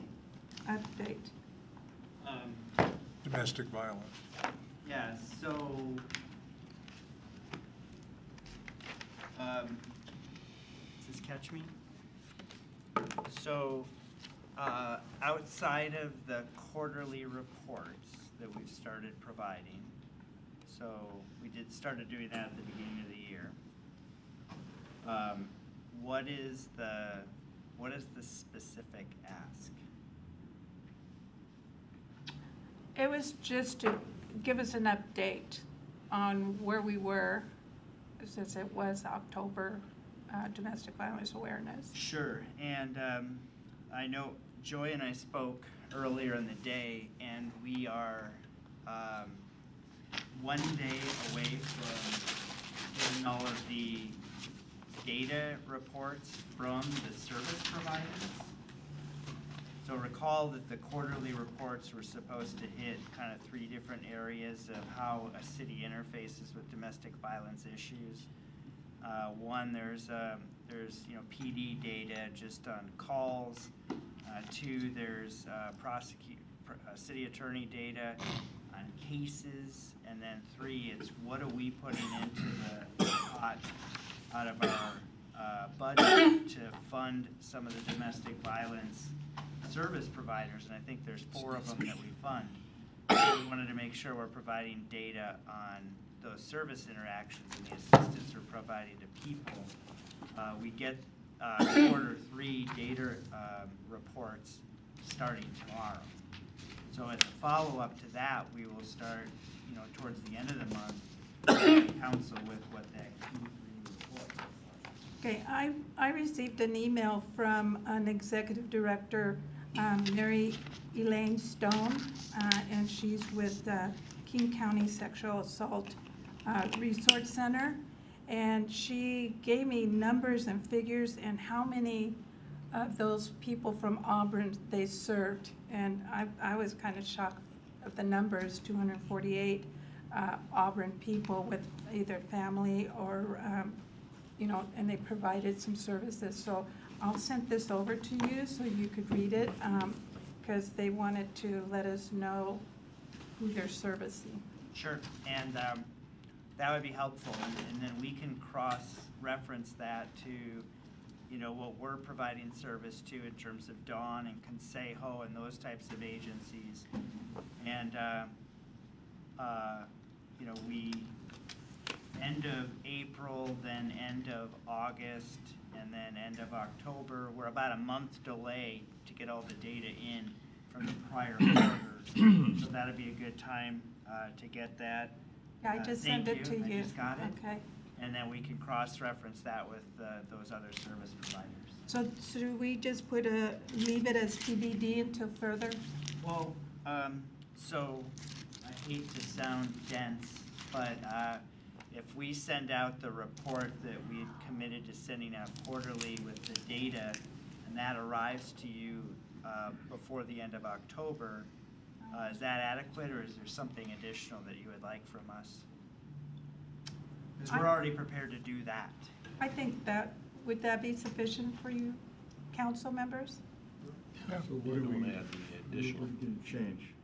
We'll just wait until Mr. Tate Leave it at sends us. TBD? Yeah. Okay. Yeah, because he'll be sending us All the right. report. Okay? Sorry, I'm misunderstanding. So I thought he's gonna send you the report and I can remove that from the matrix, is that accurate? That's accurate. Okay. Jeff, if you could hang tough for a second. I'm recommending adding an item number 8. And the topic is Ryan 9 / 101 indoctrination. We have a gentleman that really has a lot of history and education on Ryan 9, the Green River, and all that stuff. And he has made presentations to Tukwila and I believe Covington. And so I raised my hand and I said, hey, I think our council would really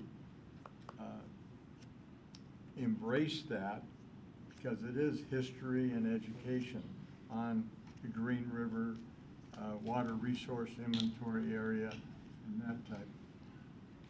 So, and it would fall under Public Works and Community Development as environmental protection. And then Claude would be the lead on it. This guy would be available at the next study session in 2 weeks. 2 weeks from, yeah, John. You are our resident Ryan 9 expert. You and 3 or 4 of us will not be here next year because our terms are expiring. It seems to me that would be most beneficial if we put it on the list, but put a January 1 or later date on it so that the new people can come up to speed on Ryan 9. It plays a huge part in Auburn and the whole Green River Valley here. And with Mr. DeCoursey leading it. With Mr. DeCoursey leading it to bring the new people on board. That's just my suggestion. That makes sense. Yeah. Okay, everybody okay with that? Agreed. So we'll just put it as TBD for now. Okay? Get it on the matrix, yeah. Yeah, get it on the matrix. So that's it that I have anyway. Anyone Chairman, Deputy Chairman, can I just make sure we have this? So a consensus on the Auburn Avenue Theater will be TBD, changed to TBD. The smoking and vaping in the city parks will be eliminated from the matrix, as will domestic violence update. And then added on will be a RIA 9 presentation Yep. TBD. We Yep. have consensus for all that? Okay. Yep. Thank you. Okay, guys, anything further on the matrix? Boy, this has been a long Motion to meeting. adjourn. Okay, we adjourn then. There's a squeaky thing